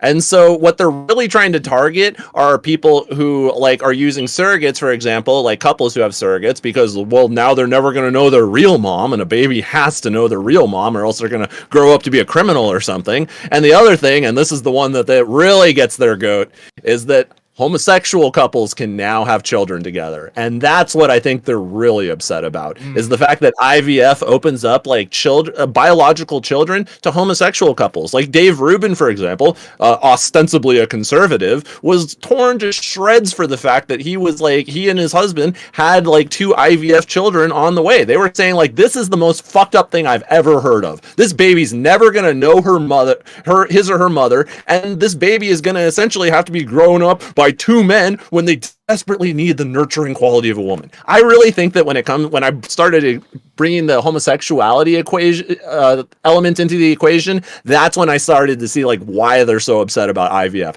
It's because they look at that as a way to give up the precious children of the future to the liberal gay agenda. I truly believe that. There's 400,000 children right now in the foster care and adoption care system, and it's what I think people need to do is, if you want to kind of get a good insight, unless you're part of the system, you were raised in the foster care system, they need to read the book Hope's Boy. It's basically based upon, a guy, his name's Andrew, I think it is. And I remember when Anna Kasparian and the Young Turks read this book, and I read this book then. It's basically about his life growing up. He grew up in the foster care system and, what it was like for him. And I think very, very, very few people understand, how fucked up it is in there. There's 400,000 children right now that are waiting to be adopted, but they don't get adopted, right? So I don't see a lot of these staunch, hardcore conservatives out there adopting these children. They need homes, and little. Well, let me challenge you on that. I'm so sorry. Let me just challenge you on that. So there are 400,000 people who need to be adopted, and there are ostensibly couples who want to have children. Why do you think that they don't go the adoption route and they might go the IVF route? It could be because they want to start over. They want a fresh baby, basically. Who knows? They might see a child. I love that, fresh baby. I'm sorry, that was just a great way to put it. Well, that's the way I look at it. Clean slate. Yeah, it's a fresh baby. It's one that they could call their own, essentially. Let alone the fact that yeah, that's it. You just nailed it on the head. I think that that's what they want. They want a biological child that's a mix of them and their partner. And so I think that that's why adoption has not as much success rate. So I think that's why a lot of people actually want to go the IVF route instead of having adoption. Sure. Yeah, Mm-hmm. But no, you're 100% correct. Sorry, I didn't want to blow that up, but I just had to get back on my train of thought. No, it's fine. Yep. I just need to remember what I was saying. Oh, but what's really screwed up about is that children in the adoption care system is because they think of it you go to a pound, you get a dog, you have it for 2 days, and then you kind of take it back. The dog's gonna be fucked up for life because it's gonna wonder what it did wrong. Same thing with children, essentially. Yep. And that's even more screwed up. But when I look at it, when people tell me that a family, a child cannot grow in a home of homosexual parents, gay men or lesbian women, that's bullshit. Because I can find I could find probably thousands of examples of people that grew up in a gay home and they turned out just fine. I mean, Dave Bautista, one of the most famous actors right now in the world. That guy his mother is a lesbian, and he was raised properly. He's like, are you gonna say he's not a masculine man? That guy's a masculine dude. He's like a huge advocate for like, taking care of children and whatnot. He's a adoption center, stuff like that. Like, this is what people are not understanding. They just want to make these assumptions based upon what? Based upon nothing, essentially. It's just they based upon biblical principles. Yeah, it's things that they don't understand. That's what they're so afraid of. And I always go back to this quote from the first X-Men movie with Ian McKellen. Mankind has always feared what it does not understand, and that still applies to this day. People are afraid of that which they do not understand, and I feel like that really plays a lot into it. It's like, it's not natural. What the fuck is natural? Dude, you wear fucking ice glasses. If you want to talk about naturally, take goddamn eyeglasses off, for crying out loud. I mean, like, that's the thing. It's like, you always worry about the natural. What does natural even mean? Like, you wear heels. You're not that tall. You wear makeup. Your face don't look like that. It's like Chris Rock said, essentially. What is natural? I mean, there's things that are natural in the world that can kill you. A mushroom. You can pick a mushroom in the wild and you eat it. It's natural, but it's going to kill you in 10 minutes kind of deal, I'm not saying go do that, but that's like the example. Like, things are the way they are for a specific reason. And like, it depends on the couple. Now, you'll see people say, like, oh, well, I saw this gay couple. They molested, they did these terrible things to these children. Yeah, you see that with heterosexual couples all the time. For fuck's sake. Like, the Turpin family is a great example of that. The which family? The Turpin family. They're very family. It's like her name is Jordan Turpin. She's on Turpin, I think it is. Turpin. She was 17 years old when she escaped from her from her home, and because her parents were like, yeah. Yes, I know this one. Yeah, I'm a big true crime junkie. I just forgot the name there. Yeah. But like, that's a heterosexual couple. They treated those children like shit. They ate food right in front of them. Couldn't tell them that they couldn't have any kind of deal. That's some fucked up shit. And those children went to other foster care systems. Some of them were still being abused, which is totally fucked up. I mean, I would much rather, they go to a home that's a loving home. It's all about like the people. What you got? No, that you just nailed it on the head. I love how you said a loving home, because that's exactly my thought. I think that if some Christians had it their way, they would, or how they would, a lot of Christians would view it, I would think, is that like, a man and a woman in a home trumps even a happy home, because, now we have a balance of gender roles that they can like model their lives after. A woman can, a daughter can have a healthy father, or a son can have a healthy, nurturing mother and stuff like that. And that beats all else. But I fucking disagree. What you just said, a happy home, a loving home, a stable home, that's what builds model citizens. If you have two moms or two dads and they love the shit out of you, they give you like, all the support that you need, they give you the life lessons that are going to prepare you to be an adult and navigate this space appropriately, that trumps absolutely everything. It's not like you're going to have like a kid with two gay dads and now they're never going to meet a woman to be able to model like how their relationships with women will be. That's fucking absurd. Even to just think about that in the extended family, they're going to have like aunts, uncles, maybe a grandma somewhere down there. There are going to be female influences. That's not the important part. You're going to have to deal with the other gender in your life eventually. What most people are struggling with and most people don't have in their life is a happy home with parents who love them and support them and want their well-being to be the number one priority to them. If they have that, they're going to be a model citizen 9 out of 10 times. It doesn't matter. Like, if they had like a bad home with a mother and father compared to they had a good home with two moms or two dads, everybody intuitively already knows the answer to this. It's going to be the home with the two dads or the two moms if they love them, not the home with the dad and the mom where they're like having all sorts of social problems. Maybe there's drug addictions. Maybe there's like, neglect. Maybe there's like malnourishment issues. There's so many things. And I'm not saying this is a result of either like one couple or the other. I'm just saying if that issue like prevails in one family and not the other, what the gender roles in that family have nothing to fucking do with it. 100% agreed. I couldn't have said it better myself. I mean, that should be the number one focus.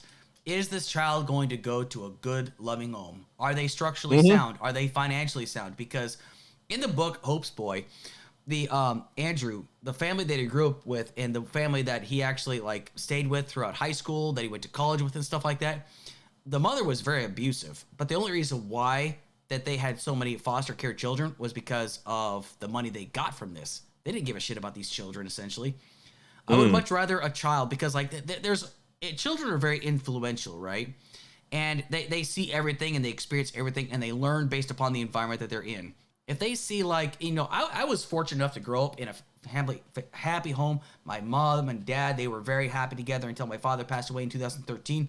They were happy together all throughout their lives and whatnot. My wife grew up in a happy household. Her mom and dad were a wonderful, loving couple until her father passed away in 2020. It's all about the environment that you grow in, essentially. And of course, you're going to have those rebellious years. Every child goes through rebellious years, essentially. But I would much rather have, like, a child that comes from a functional family home, whether it's 2 moms, 2 dads, trans mother, trans father, what have you. And like, that's what's important. That's the things that they're going to remember right there. Because, when I talk to people about, like, the family that I had, there are some guys I've said, it's like, my dad was a deadbeat. My mom was a junkie. It's things like that stay with them. Sure, they turned out okay, but it took like years for them to kind of develop mentally, because, you're not fully developed until you're 25 and shit like that. I mean, it's just like, I know we're kind of like went off topic a little bit, but like it all. No, it is on topic, because the thing is like, when it comes to IVF, like we were talking about some of the roadblocks that would potentially be in the way of like people who would want to, pursue that. And I think that one of the things is like, the only roadblock that I would possibly put in front of like an IVF procedure would just be like, maybe like a character and fitness kind of thing, like what you do when you want to become an attorney. You have to just simply prove that you have resources and that you are a mentally stable person who is capable of taking care of a child. Like those would be the only roadblocks that I would put in front of IVF. Not like, these weird like gender issues, like is it going to grow up in the home of a man and woman, and if they don't, how are they going to have like the proper gender roles in their life and stuff like that. But there is another issue that comes into this, which is I wrote this down because when you were talking about this, thought of it, which is the idea of playing God with IVF. I think that's the other thing that conservatives are a little iffy about, is the issue that, like, for example, with IVF, you can test for genetic problems with an embryo like right away. So sometimes people like have about 8 different embryos and they see like which one has the least probability of genetic complications down the road, like, diseases or just cognitive impairment issues, things like that. And so IVF actually lets you potentially like choose a child that's going to be able to grow to term and not have complications further down the road, which as a parent is something you have to take very seriously. You have to make sure your child can fly the nest and eventually like live outside of your home. So choosing like a child that doesn't have genetic deformities or things that are going to impact them like when you're gone, it's actually something I totally understand why parents want. But like I said, conservatives look at this like you're playing God. You just created 8 embryos and you only chose one of them. You killed 7 human beings just to get a child that's not going to have like, any genetic abnormalities or problems. So, that's like the interesting thing about IVF is like, if you're trying to choose for genetic deformities, like, are you playing God? And is this an element that conservatives are really like upset about? Because in my opinion, they probably are. They're like, what? You think you can fix all of like the nature's problems in a test tube? You fucking liberal, Yeah, well, honestly, we play God all the time. We play God all the time. It's just like people like when it comes down to it, like when people want to talk about religion, I tell people, listen, if I'm going to be completely honest, we pick and choose what parts of the Bible, the Quran, the Torah, whatever, you pick and choose what parts to follow. There are some things that you will not follow. There are some things that you will follow. We play God all the damn time. I don't care what anybody says. Like scientific advances, that's acting like God. Creating, vaccines, that's playing God. There's a lot of... Oh my God, your wife with cancer had chemo. You're playing God, you son of a bitch. Exactly. So this is why people have just got to grow up and got to be realistic about these things. So like anytime I hear people like on conservative basis talk about, oh, this should not be happening. Like I remember like there was a panel I think Wick had and had like, oh God, what's her face?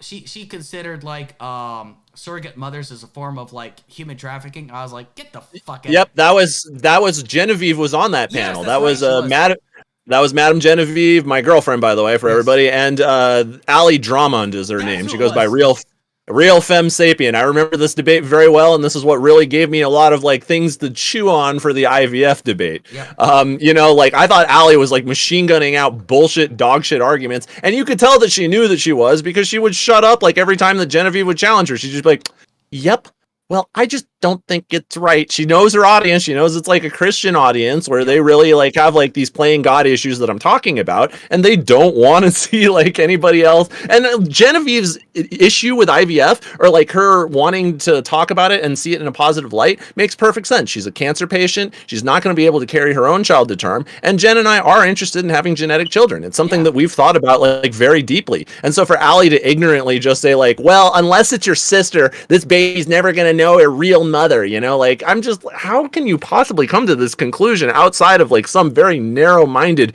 Christian frame to look at it in? You know, anytime people say something like that, I've known people that grew up in, you know, an adopted households, and, you know, I look at it like, they told me, like, the people that raised them, like, I knew a guy, years ago, who was raised in an adopted family, and his adopted family took good care of him. He considers them mom and dad, right? Because they took very good care of him. He didn't really know his birth mother and father, and he turned out just fine, you know? And, because, and, you know, that's just like the nature of the beast. It's all about the loving family that you come in. Like, it's kind of like, you know, a guy that, you know, it's the joke, instant family, just had father, right? You know, you put in a guy that gets married to a woman that has like 3 children, right? But he takes care of those children as if his own. This just goes to show that, like, you've got, you know, a sperm donator or something like that, but then you got father. Like, anybody can be a father, but it takes a real man to, like, anybody can be a dad, but it takes a real man to be a father kind of deal, you know?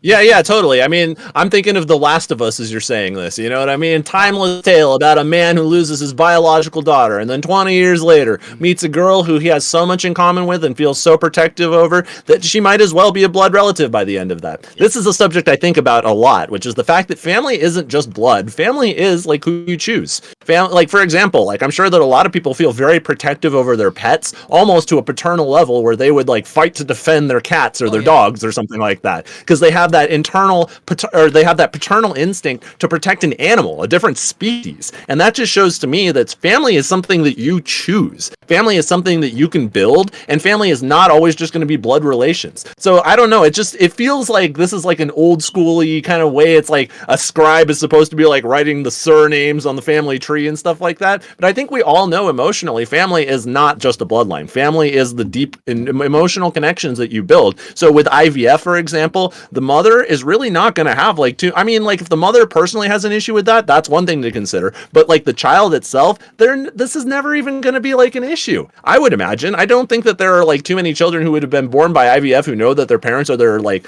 the biological source for their birth and think like, well, but then there was another mother that like actually like birthed me.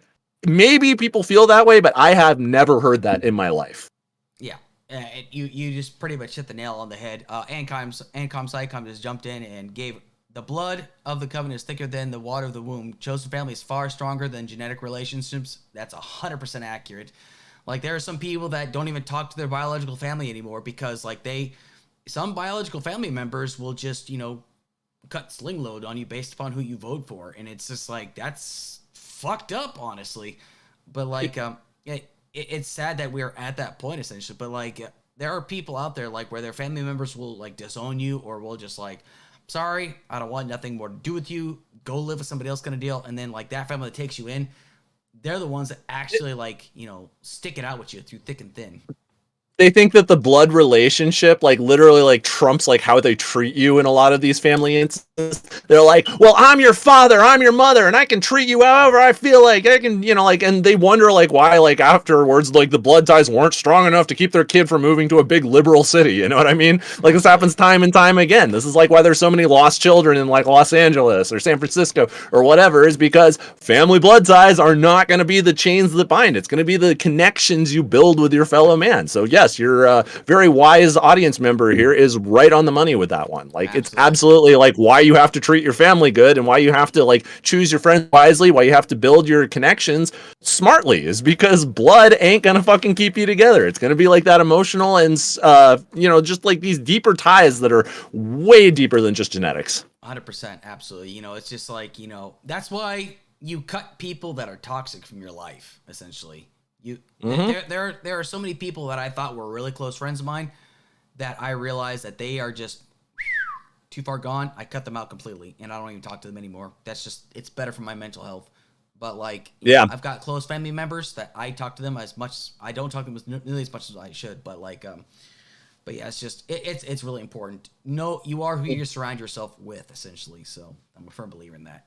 So I wonder how conversation is going to influence other politics besides just this one instance with this one bill. I wonder how many conservatives are going to take up the mantle of IVF as like the new, like, evil that we need to fight because we're saving babies from being taken away from their mothers type of thing. Or like, this is, I wonder how many other conservatives are going to like take up the mantle of this bill in order to like fight the LGBT agenda, for example, or something like that. Or they'll say like it's the Hollywood elite that's going to be eating the flesh of these babies when they're born and stuff like that. Yeah, no kidding. Also, like the fucking like Pizzagate type shit. That's right. Like some people are gonna think that IVF could just be used to like birth babies to like sacrifice upon the altar of Hollywood. I didn't even think about that one. Holy shit. I see it all the time, and it's fucking stupid. So, but yeah.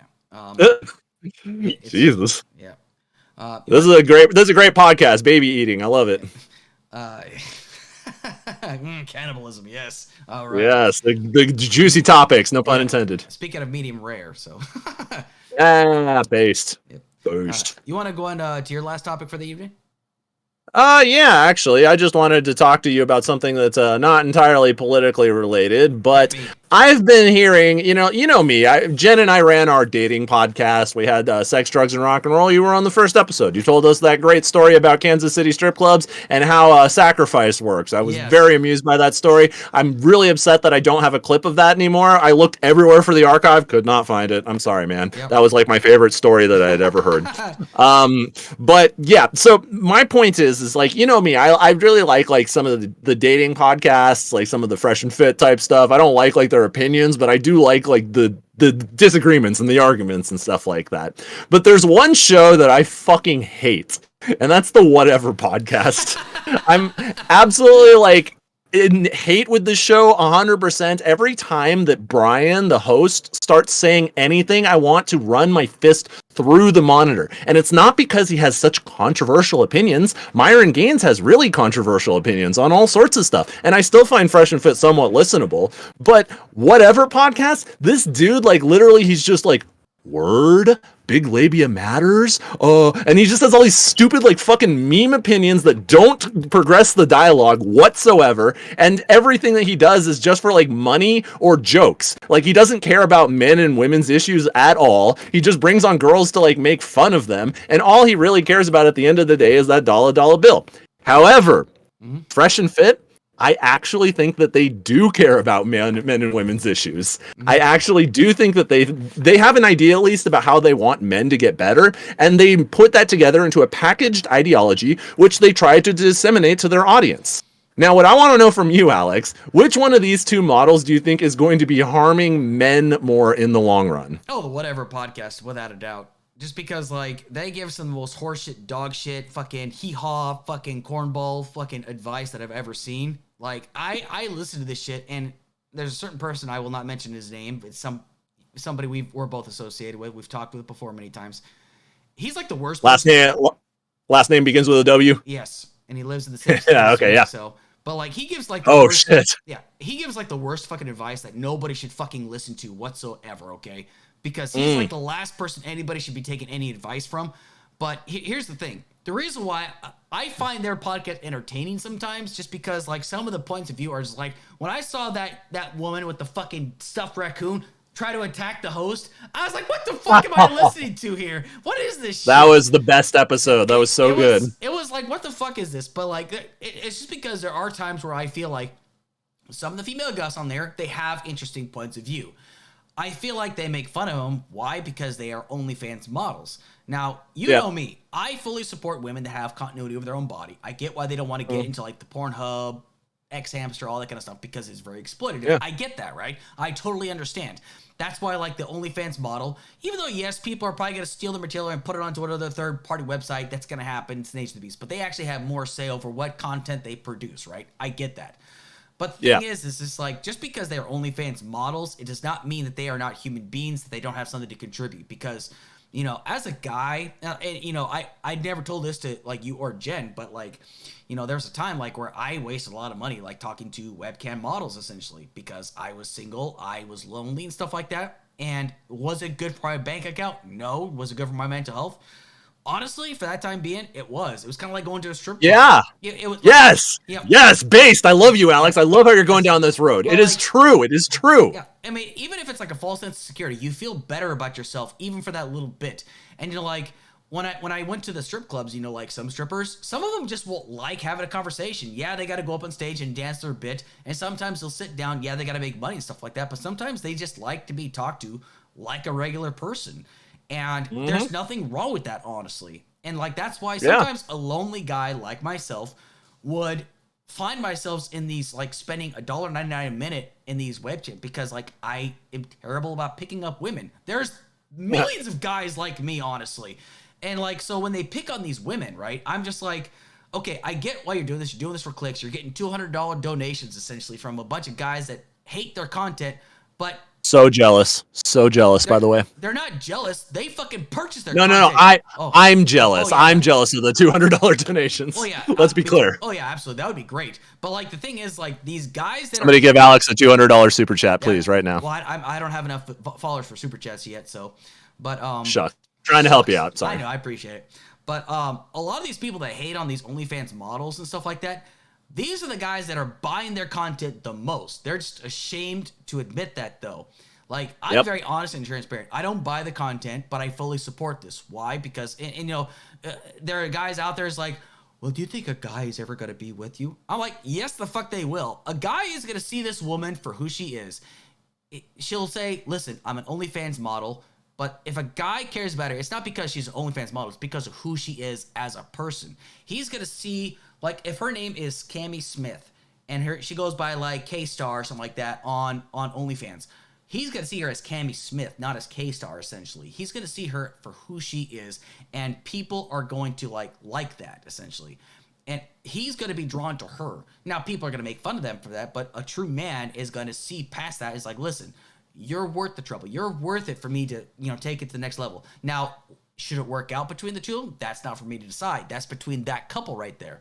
And that's what a lot of these podcasts fail to understand. They're just trying to be controversial, say, well, you're just a dumb skank. You have no charitable values. I look at some of these guys that go on there. It's like, what the fuck do you contribute, honestly? Like, I see a guy that's got, like, a bald head or some shit like that. He's like, well, what do you contribute to society here? I'm like, what the fuck do you contribute to society, dude? I know exactly who you're talking about. That's so funny. I was like, well, who the fuck is this guy, essentially? Like, what does this guy contribute to society? I mean, like, I don't try to hold myself up to a certain light, but I'm like, dude, what the fuck do you do exactly? That's what I'd love to know. And I look at these guys on whatever podcast, it's like, and I actually wrote them on Instagram. I was like, hey, listen, would you like to have a guy on there that actually supports the sex work industry? Or like, I would like to offer a different point of view from most other guys. This is, well, as of right now, we've kind of got which is fair. I mean, I'm not expecting people to bring me on. That's entirely their business. But if they want to bring me on, of course I'll come on. Because, I'm not like an expert in this field. But the thing is, I know what it's like to be one of those guys that consumes that stuff, right? That consumes like this degenerate behavior. I'm one of those guys, okay? I'm pretty normal, I would say. I mean, I'm happily married and whatnot. I mean, it's just like, that's not important than my wife. Let's put it that way. If it's more important than your wife, then your marriage is in fucking trouble, essentially. I mean, it's things like that people, I wish they would fucking grow up about this thing. Because it's just, they look at this from an emotional point of view. But like, I don't listen to like what Myron has to say on it, but like I see him on Twitter, and he's like, women, if you want the best advice, wait for marriage to have sex. Bullshit. Okay, if you're not gonna let a guy, if you say a guy can get out there and fuck as many women as he wants to, but you're gonna tell a woman that she needs to stay pure, you're a fucking hypocrite. I leave it at that. So I'm sorry, I keep rambling though. No, this is all good stuff. I was writing some of this down because this is like kind of my wheelhouse here. So, I mean, I totally agree with you. I think one of the big things is that with the podcast and with Fresh and Fit, honestly, is that, as you rightly pointed out, it is like they're both like ostensibly, I love that word, ostensibly, they're ostensibly a podcast that is trying to get men over simp-like behavior. They're like, you guys are tricking on chicks, you're buying their OnlyFans, you're taking them out to expensive dates, and they're not even giving you value back, blah, blah, blah. But then what happens when they bring all these girls onto these shows is that their OnlyFans stats go up, up, up, up. Oh, I wonder who bought all that content. It's the podcast bros. It's all the people who watch all this shit. They have like red pill mental masturbation of being an alpha male or being successful or being somebody who they're not because they might be, kind of like lackluster in certain departments. And then they watch this and feel better about themselves, but then they still go and they trick on these same women. So really, like, these podcasts are the best funnel ever for creating men who want to go on these things. My problem with it, though, is that you pointed out is that it can be something super healthy for people. I do believe this. I think that there's like some men, they're like, well, you should never be going on campsites because then you won't know how to talk to a real woman. Look, there are periods in life where some guys aren't going to get any real women. Maybe they're too busy. Maybe they just don't have like the game that they need to. They're working on some things like to put together with their life. But now they're talking to a girl. They're talking to somebody. Even if it's a sexual interaction, even if it's like a somewhat flirtatious romantic interaction, it's still, I think simping is better than going like men going their own way. I think that like simp is better than MGTOW. I truly believe that because you're still talking to women and you're still like having some interaction with them. And they're like, oh, well, that's going to ruin your chance of doing it for free. Who fucking cares? Like, it's not the case. You're not going to be fucking like not being able to talk to a woman because you bought like a webcam thing. If anything, I'd argue you're probably a little bit better at talking to women by that rate. But finally, my thing is like when it comes to the whatever podcast versus the Fresh and Fit podcast, I personally think that like Brian has absolutely nothing redeemable about himself. He doesn't believe anything he talks about. All his opinions are memes, and all he cares about is the cash. But if I went on Fresh and Fit, I actually think I could have a decent conversation with Myron. Myron's opinions are pretty stupid sometimes on Twitter. I won't lie about that. But if you talk to him about an issue and you bring it in a correct way, I do think that I'd have some stuff to engage with him on that because I think he actually cares about men's issues. He might have a wrong idea about it, and I might disagree with his particular like direction of where he wants to go with men's issues. But I think he cares, and I think that that's the big thing. Is there's so many cynical spaces that are just turning these men who they're saying are turning into alpha males. They're really turning them into simps, and they don't give a fuck about them whatsoever, compared to someone, hey, they might be turning some of their audience into simps and some of their opinions might be bullshit, but at least they care. And that counts for something, It counts for something. Like, you can't just like have like this nihilistic attitude where it's all about the dollar bill at the end of the day, especially not when it comes to dating. Oh, sure. I'm a firm believer, like two things though. Like, I'm a firm believer that if you have to put alpha male in your headline, chances are you're not an alpha male. You're just fucking coping. Something like that. Nope. That's why I don't say I'm an alpha male. I don't say that shit. I am who I say I am, and I leave it at that. I say, and you're a military man. You have more of a right to say that than like half of these bitches that go on these shows. But everybody that knows me knows I'm no alpha male. There are times like where I'm just like, I wouldn't say I'm submissive, but it's just like I don't like confrontation, especially if it's not worth it to me. I don't get involved in shit like that, But two, like the only other person I've ever like aside from you that I've ever actually wanted to talk about like relationships just like is like y'all's girl Brittany Simon. I think she's fantastic. I think she's like, I would like to talk to her sometime, but she's hard to reach because I know she's really, really busy. But like, yeah, I like her points of view though. Like when it comes down to relationships and guys that like invest in stuff like this, it's just like the reason why is because there are some models that remember that they are like, if a guy seems a bit too pushy or too stocky, they are good about calling that shit out, and they have every right to do so. And like, cause I've seen them, it's like, okay, you're being a bit weird about this shit, Someone was like, yeah, just give me the money, give me the money, And like, there's some guys like, oh my gosh, she still loves me kind of deal. I mean, there are some guys that like they take it a little too far, and like you said, a guy will treat an OnlyFans model to like a very expensive dinner, and he gets nothing out of that. Some people are like, oh, what a sap, But if that's all he ever really wanted, for all they know, she could have said, hey, listen. This is what you need. This is how you need to treat a woman, essentially. But don't let her take advantage of it. Like, there are some models out there. There's, hey, listen, if you find a girl, just tell me about her. Like, I've seen stuff like this. There are guys that talk to models all the time. It's like, okay, so tell me about her. It's like, okay, so this is what you need to do, kind of deal. And sometimes a guy just needs to get his heart broken once in a while. But some guys are like, oh, if she breaks your heart, she's just a whore. No, listen, if she breaks your heart, there's probably a reason for that. Take reflection on yourself and think about, did I fuck this up somehow? Did I screw this relationship up? And if you didn't do anything wrong, then don't take it personal. Just move on to the next woman. That's what some guys, some of these incels, red pillars, they just need to realize not all women that break your heart are whores. Some of them, you just fucked it up somehow. Yeah. That's just what I believe. Because I fucked there's up. absolutely. No, you're totally right. And I'm glad you're taking accountability for that, because that's absolutely true. Some dudes do absolutely fuck up. But I do think there's one important element that they talk about, which is the idea of genuine desire. I do think that there are probably more women who would go out with a guy who they don't like that much rather than a guy who would go out with a girl they don't like that much. Except, like, when I'm talking about this, I mean, like, for relationships. When it comes to sex, guys will absolutely do that. You know what I mean? They'll go out with a girl who they don't like that much if they think they can smash. But I think that it's important to remember, like, whether you're a girl trying to figure out if, like, the guy who you like only wants sex from you, or you're a guy and you think, like, the girl who you're with might only, like, want what you can give her. I think that it's just important to, like, pay attention to, like, true acts of, like, service. And I don't mean that, like, she needs to just serve you as the man, but I mean, like, you know, there are things that people do that show you that they like you. For example, like, you know, they might give you, like, a gift occasionally, just like a small one that was something you brought up that, you know, like, showed that they were listening to you. Or, like, they might say, like, so when are we hanging out again? And that shows, like, they actually want to hang out with you rather than you trying to, like, obsessively try to plan out a date or something like that. So so there's, like, a lot of instances where I think that both genders need to understand, like, what the opposite sex selfishly wants from them. And they just have to, like you said, you have to get your heart broken to understand some of this. You have to be willing to put yourself out there. You have to be willing to go on dates. You have to be willing to take some people somewhat seriously. And you have to be willing to have that fact that sometimes you might meet someone you really like and they don't call you back. They don't text you back. They leave your Instagram message on read. That's gonna happen, and it's gonna suck. You're gonna feel like a failure as a man when that shit happens.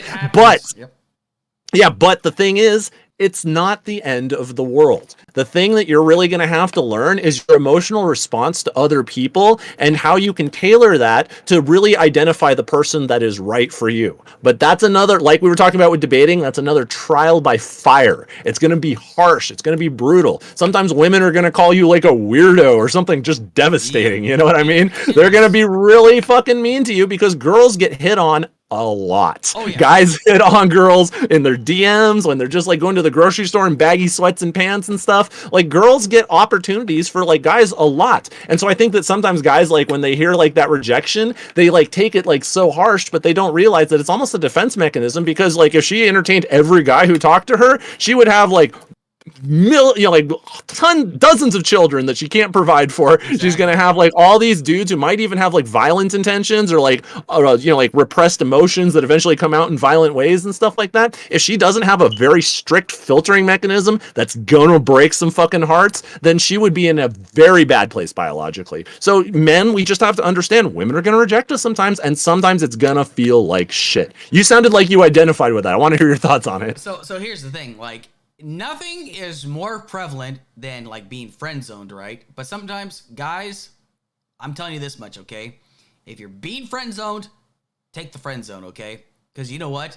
That means that it's not that they hate you. It's just they don't see you that way, okay? Don't take this as the worst thing. Because, like, the worst thing you can possibly do, right? Say you're in the friend zone. You're friends with this girl. You've always had feelings for her, but you've stayed friends, right? The second she gets her heart's broken and you try to take advantage of the pain she's going through, she's going to fucking remember that shit. And, like, you're going to feel like she owes you for being a friend. She doesn't owe you a goddamn thing. I'm sorry. That's not how shit works, okay? Because I tried this one time. I tried playing the sympathy card just to, you know, to get involved with this, with a woman that I was friends with for many years, right? It doesn't go well, okay? It might go well one time, but then she's going to regret it, essentially. Because, like, oh my God, I had a rebound with a guy that I did not mean to have a rebound. Just take the friend zone. Be the moral support. Because then, like, anytime, like, you find yourself involved with a girl, she might be your biggest protector and your best friend, essentially. She might be looking out for you because this girl is trouble. This girl is bad news or something like that. She might be somebody that will look out for you when you look out for her, kind of deal. And, like, this is why it's so important. This is why some guys have to have a knowledge of self. No, and like, if you feel rejected, don't beat yourself up, okay? Know you matter. Know your worth, kings. Know your fucking worth. If a woman says you're a piece of shit and she doesn't want to date you, don't fucking date her. It's not worth it, okay? Don't be somebody you're not, okay? And here's my key aspect to it, okay? And I bring this up all the time. If you're not a badass, don't be a badass. If you're a nerd who likes to play Star Wars or Star Trek games, be a nerd. Be true to who you are. Now, if a woman says, if you start going on a date with a girl and she's like, okay, listen, I want to change your apparel, go with it, okay? Because it's not because she's trying to change you. She wants to treat you like a piece of arm candy. She just wants to see you in a different light. And that's a good thing, okay? I'm like, this is what some guys just need to understand. Some change is okay. She's not trying to change who you are. She accepts you for who you are, kind of deal. But it's like some guys just don't seem to understand this shit. And, you know, the same thing is, it's like, this is what it all comes down to, like, especially when it comes to relationships and shit like that. Relationships are a two-way street. It's 100 across the board.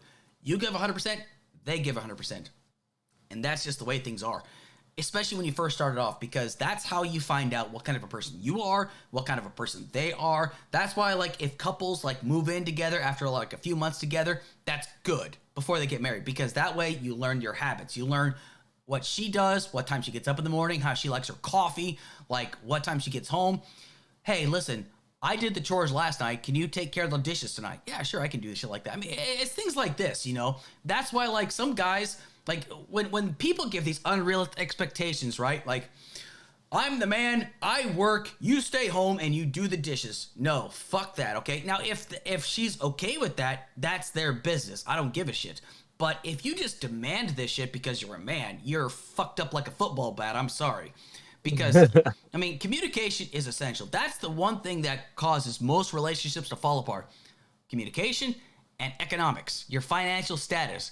Those things will make or break a relationship. If that shit's fucked up, then your relationship's in serious trouble. I'm sorry, I keep monologuing. My apologies. No, it's good. It's good. I like how this subject gets us passionate. But once again, I heard something in there that I liked, which is you saying, like, remember, if she wants to friend zone you, then you should accept that. I agree. Actually, I think that actually having some girlfriends is probably healthy for you, because now you understand, like, what women act like, and you're a lot better educated for a future girlfriend. But I gotta say this one thing. I added this caveat one time when I was talking about this exact subject on a dating panel. Mm-hmm. They said to me, like, yeah, if she says, like, she wants to be friends, you should you say that you want to be friends back?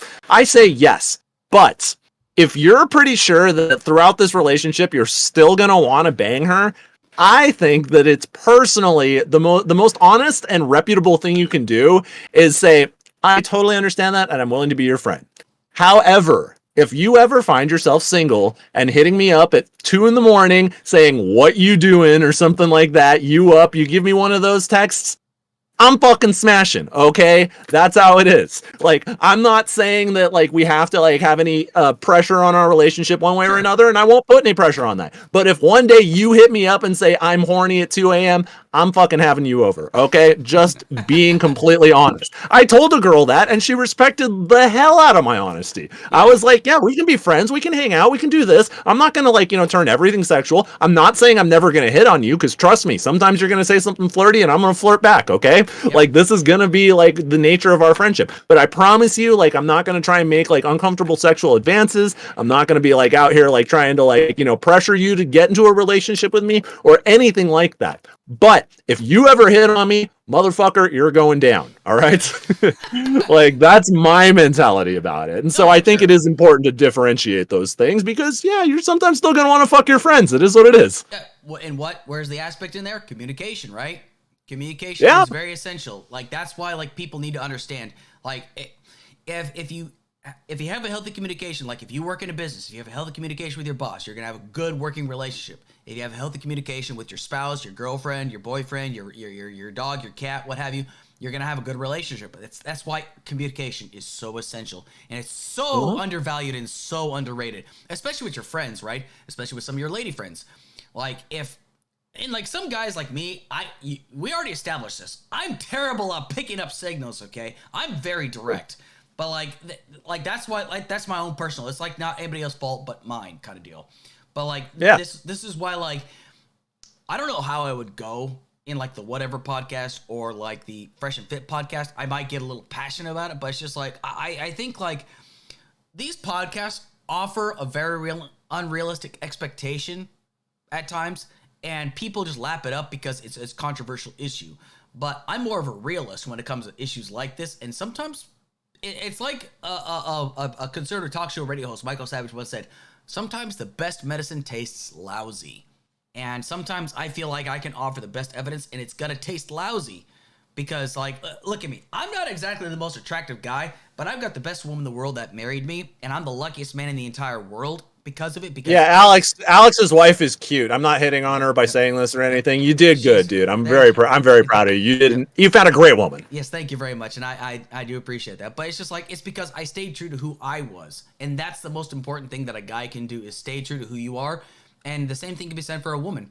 She needs to stay true and remember her value. Remember that she matters, and she's not just like, I mean, we can make jokes and like we can talk. Oh yeah, I would definitely hit that. She's a piece of meat, stuff like that. We stay. We're guys. We're primal human beings, right? But the thing is it's like, it's important for everybody to understand and remember that they have value, and it's just like, this person might treat you like shit, but you have to remember that you also have value as a human being. And just because, like, if a woman does OnlyFans, she knows her value, and it's not for $39.99 a month or something like that for a subscription. It's because she understands her personal value in the world, and that's the thing that she has to take into account. And a guy that says, oh, you're just a fucking dirty, skanky whore and shit like that, well, that's his point of view. It doesn't make it true, essentially, if that makes sense. No, their worldview is really relegating women to a very narrow box. And I think that's like one of the biggest problems with the Whatever podcast and things like that, is the fact that they think like you shouldn't be a woman who's like out there like working, or at least they say like if you do go out there being a woman who's working, that your prospects in men are going to go down. So essentially they're saying if you want to get the best man possible, you should limit your work hours and not become a career boss babe.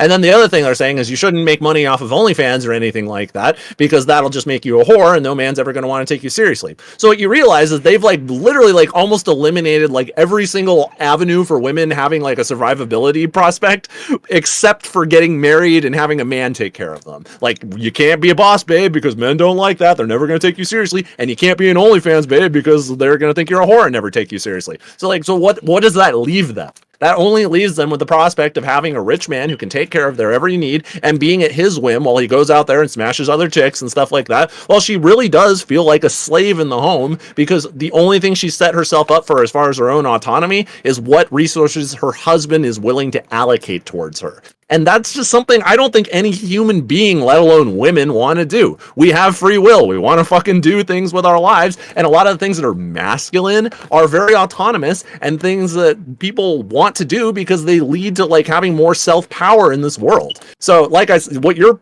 pointing out to is the fact that they're saying like the only thing you can do, like, you can't be a boss babe, that's going to leave you like out there like fucking without a man, and you can't be an OnlyFans girl because that'll also leave you out there without a man. All you can do is be a wife. I think that's why women find the red pill like so abhorrent, is because it's trying to take out like 75% of their life options. Thanks, Barbara. Have a good evening. Appreciate you for coming by. Bye, Barbara. Yep. You really hit the nail on the head, because like here's the thing that we need to understand. Like, I remember like one of the first things that, like, when I first saw Jen talk about something is like why she got into OnlyFans is because she used to work for a Fortune 500 company, and she said she got more sexual harassment at the Fortune 500 company that she has as an OnlyFans. And I see that. And I can attest to that. I've seen like the creepy bosses she's had to work for, Yeah. I mean, it's like, she can't, like, people are, targeting her for trying to work in a respectful industry, but now she's getting more respect in the OnlyFans industry, essentially. And it's just, which I think is like, it's incredible, but it's also like, it's disturbing at the same time, because everybody that, like, if a woman wants to go work at a place, she shouldn't have to worry about the environment that she's in. She shouldn't have to go work in a Fortune 500 company and worry about guys like preying upon her and stuff like that. And like, guys, very rarely do we have to worry about things like this, right? Yeah, you might have to worry about guys like busting each other's balls like at the work site or some shit like that. That's a different story.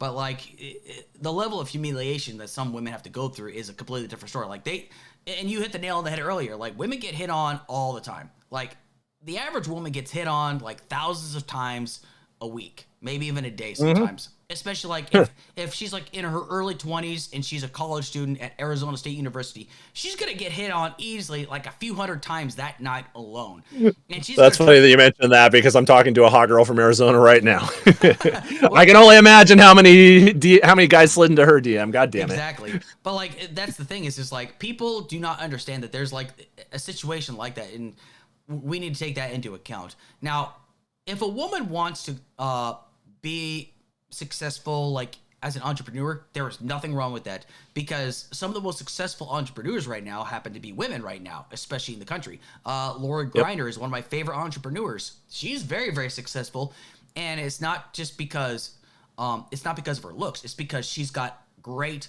business savvy, and she and her husband work together on this, and they have a great working relationship regarding that. Like I feel like I feel like everybody can offer some level of value regardless of their gender.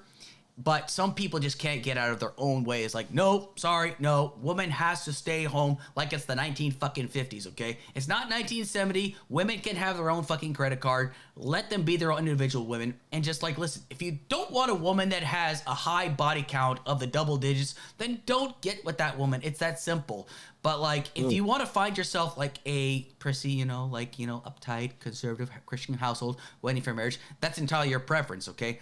But you can't have these. I say this all the time, and people's like, well, wait a second. What? I'm not picking on people, but I just think that if you can whore around as a guy, but you expect your future wife to be pure on your wedding night, I'm gonna look like you're fucked up. I'm sorry. I just think that your priorities are a little fucked right now. No pun intended. I mean, if you're religious and that's your preference, whatever. I don't think that's where most people. I don't think that's where most people who talk about it. I don't think that's where they're coming from. But there is a certain narrow frame where I can be like, sure, virginity, purity, cool, whatever.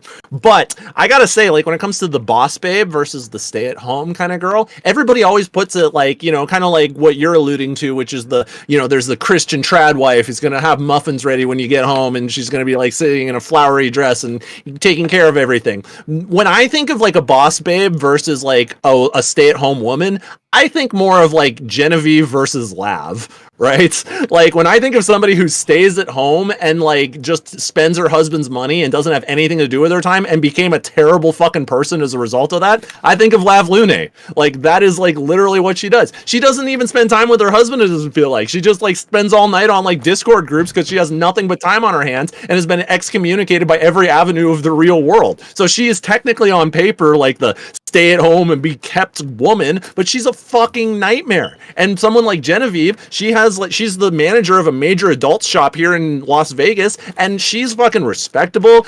I like how she has plans. I like how we're like conquering the world together. We have like things that we do together, and we have like resources we're accumulating together. We live our life and we build things together. I had a woman where I kept her kind of like a pet one time. Like there was a 23-year-old model I was dating when I lived in LA. She was super hot. She was a girl I saw on Instagram all the time, and I was in love with her and her Instagram anyways. I saw her Instagram and I was like, fuck, this is the hottest girl I've ever seen. I can never get with a girl like that. Then I asked her out on a date. She went out with me, and before I knew it, like I was moving her in because I wanted a hot 23-year-old girlfriend who I could just take care of. And she made my life fucking miserable. Yeah. Like every single day I would come home and she'd just be complaining about all the shit that she could think about because she doesn't have any other obligations in her life. Yeah. All she had to think about is, when's my man coming home? When can I complain about what I don't have in my life? When can I like vent to him about all this shit I'm hyper fixating on because I don't have any real goals and aspirations outside of this man who's taking care of me? I fucking hated it. I hated my life when I dated a girl like that. And I'm not saying that I wouldn't have a fling with a 23-year-old nowadays, because I would. But I wouldn't date like a girl who wants to just be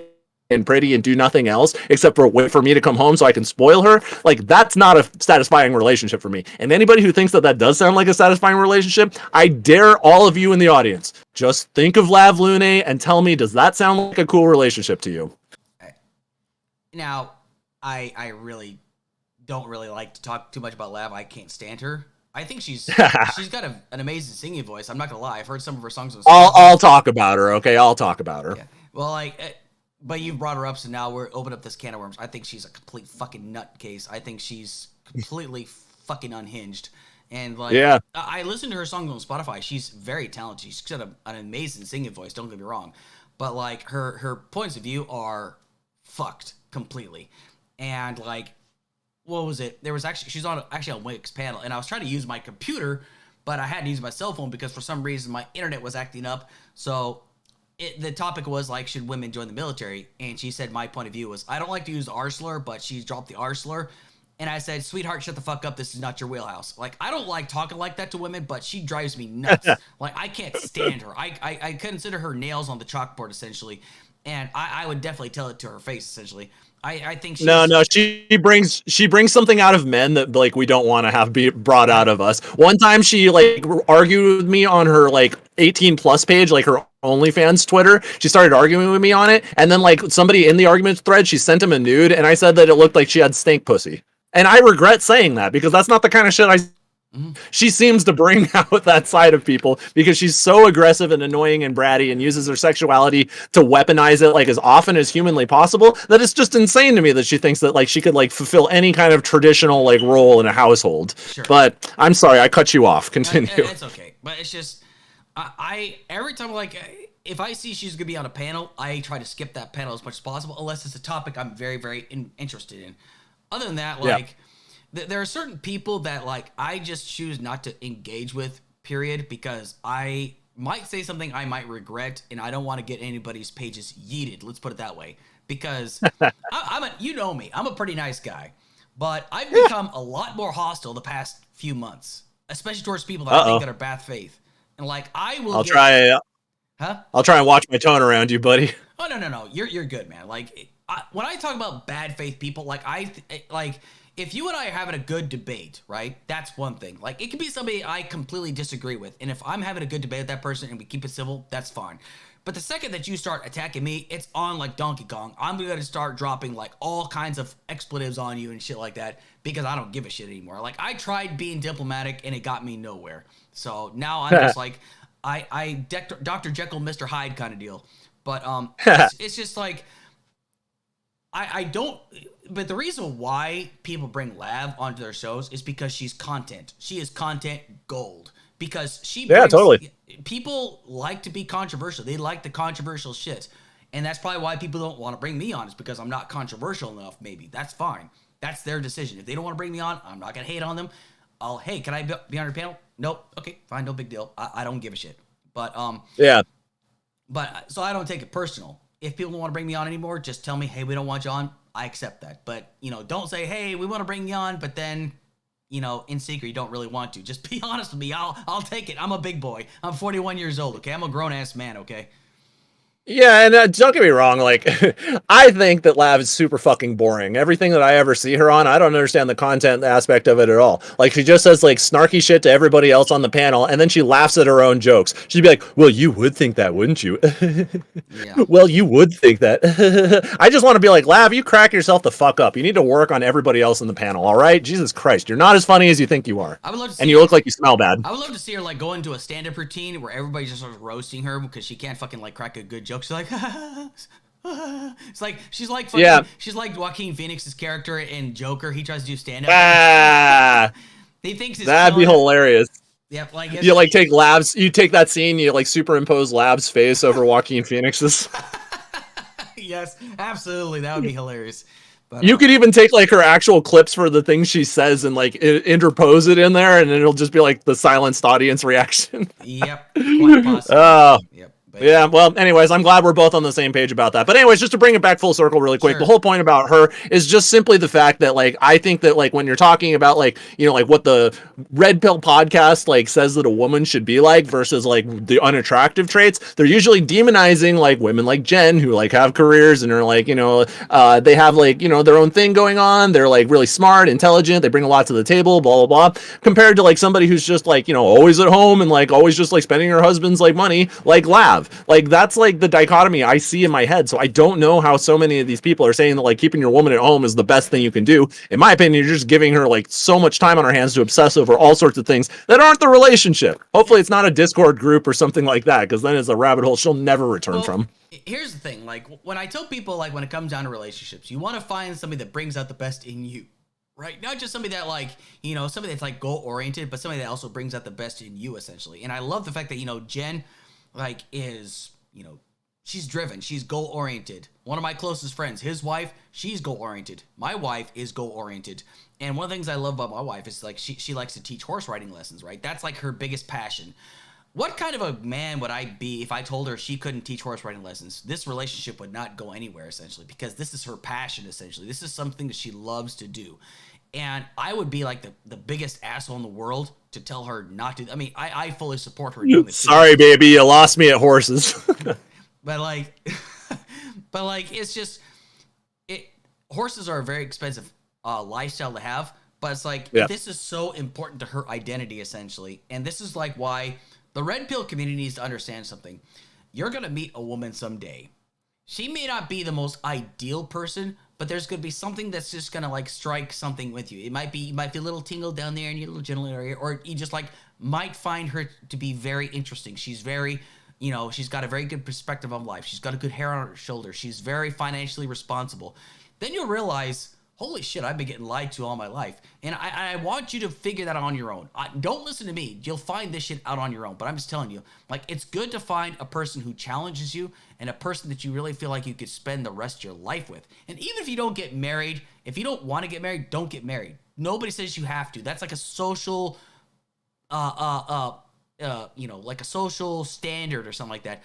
But you don't need to be married to be happy. It just makes it easier legally, whatnot, right? But like if this person makes you happy, that's what's most important. If they challenge you in good ways, if they bring out the best in you, those are the qualities you need to look for in a woman, essentially. Or what it is. You know what it is? It's like there's like this like feeling that I never like knew until I met Jen. Because like most of my relationships, like in my younger years, were like kind of like quick, hot, and passionate, And so I always thought like if a girl's making me feel good, then that's all that matters, Like if we're having hot sex and we're like going out to like fancy dinners and just like having like everybody look at us like jealous and stuff like that. Like a lot of the surface level stuff, a lot of the fireworks of a relationship. As long as all that's there, then it should be good. But there was like something that just didn't quite work with like a lot of these relationships.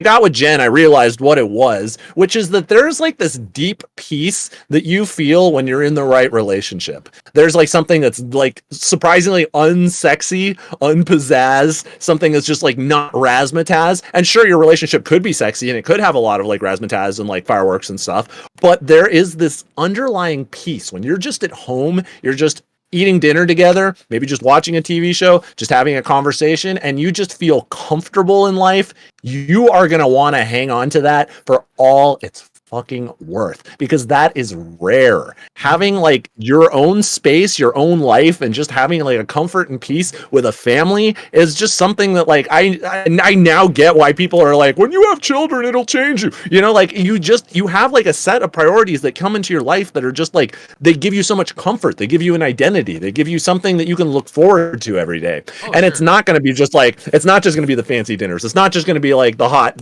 sex like in an elevator somewhere, it's not going to be like all these things that like just kind of like you thought like made you happy. It's something that makes you feel peaceful, and I'm sure that you feel that in your relationship, just like Absolutely. Knowing that you and your wife have a home and having like a place where you can just have that comfort and peace. That's what relationships should be about, and that's what a long-term relationship is supposed to give you. So that's what I feel about it, and I think like a lot of people are just chasing like happiness and like the fireworks, which inevitably fade to a certain degree. And like a lot of people are like, am I falling out of love? Well, maybe there was never love to begin with, because if that part fades out and you don't want to stay with this person, they're not right for you. And the sex is never going to like replace an actual underlying like love that you have for a person and a care you have for their well-being and wanting them to be safe, secure, and happy and good. So that's how I see relationships. If you have that peace, you have that comfort, and I know you do, Alex, you value it and you hang on to it. You don't let it go, just like you might with like some like fling. Absolutely. And that's like our definition of just like having a decent evening is we binge watch shows like Botched, that plastic surgery show. We actually find that show really fascinating. But like we're very people think that's boring, but that's just like that's what makes us happy. And like we have interactions about that stuff all the time.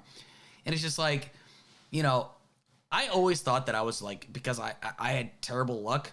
But it's like, when I met Claire, I was like, don't screw this up, which I obviously didn't, because we've been married for almost 10 years now. This July we've been married 10 years. But just like it's because she brings out the very best in me. I don't want a servant. I want a partner. That's what I look at. I look at her as my life partner. And like, it's just like Jesse Ventura was asked about like his undying relationship to his wife. He's like, it's because I love her, he says. It's like, if I was to lose her, it would be like an empty void in my life. It's like, it would be like the equivalent to me losing a limb or something. And that's how I feel about my wife. I mean, it's just like, and that's like the stuff that people need to focus upon, the good stuff. And like, that's why I tell people, understand your worth. If your partner treats you like shit, it's not fucking worth it. Don't stick around in that relationship. And I know it's really hard to, because like, but like, I know we're just kind of really getting into the weeds of it, but it's just like, I don't think that you should ever have to treat a partner like shit in order to keep them on their toes. That's not a good, healthy relationship. I think it's about respect. It's about commitment. It's about like understanding that, you know, accepting that person, that they have limitations and they're not perfect, but what you can do to like be their counterbalance. And the thing that will always piss me off, if a guy says, a man should never cry in front of his spouse. Bullshit. A good person, a good spouse will be there for you. Now, obviously, if I fall apart anytime like my meal like I drop my meal on the counter and I fall to pieces, then yeah, obviously that's a different story. But like if I have a rough day at work, I want my wife to be there for me because I need her moral support. That's what it's about. Mm-hmm. I am her rock and she is mine kind of deal. And that's what people need to understand. There's nothing wrong with being vulnerable once in a while. It's good to be stoic when it's necessary, but let yourself be vulnerable too, because that's important. That makes you human, essentially. I mean, it's just like, I could go into this shit all day, but this is why, like, those communities that offer, like, this advice saying, men should not cry, they're full of shit. Anybody that says, like, men don't value women that are OnlyFans models, they're full of shit. You don't value them, but that's your own personal prerogative, and I'm not going to tell you what you do or should not value. But men will value these women, not just because of like the clothes they do or do not wear, but because of the people that they are, essentially. And I think that's what we need to focus upon. That's where real men come into play. Masculinity is not how strong you are; it's your strength of character. 100%. I mean, don't get me wrong. If you are a big, tough dude, that's not necessarily a bad thing in the scheme of masculinity, but I do agree. My father was not like the biggest, toughest, manliest dude in the entire world, but he was incredibly smart and he loved the holy shit out of me and gave me proper guidance. I think he's more of a man than half of these motherfuckers that I see out here who are like, I don't even need to be like Justin Waller. Like, I don't even need to be home in my kid's life as long as I'm providing the resources for them to thrive out there. And, I don't know who that is. it's Oh, Justin Waller's he's one of the manosphere guys. He's got red hair, he's got a beard, he always wears suits. I guess he has like an iron company or something. He goes on Fresh Fit a lot. Yeah, he got owned by Lila Rose on the whatever podcast. Yeah, I know who you're talking about now. Yeah, that douchebag McAllister. I've also seen him on like what the fuck was that? Middle Ground. I saw him in the Middle Ground too.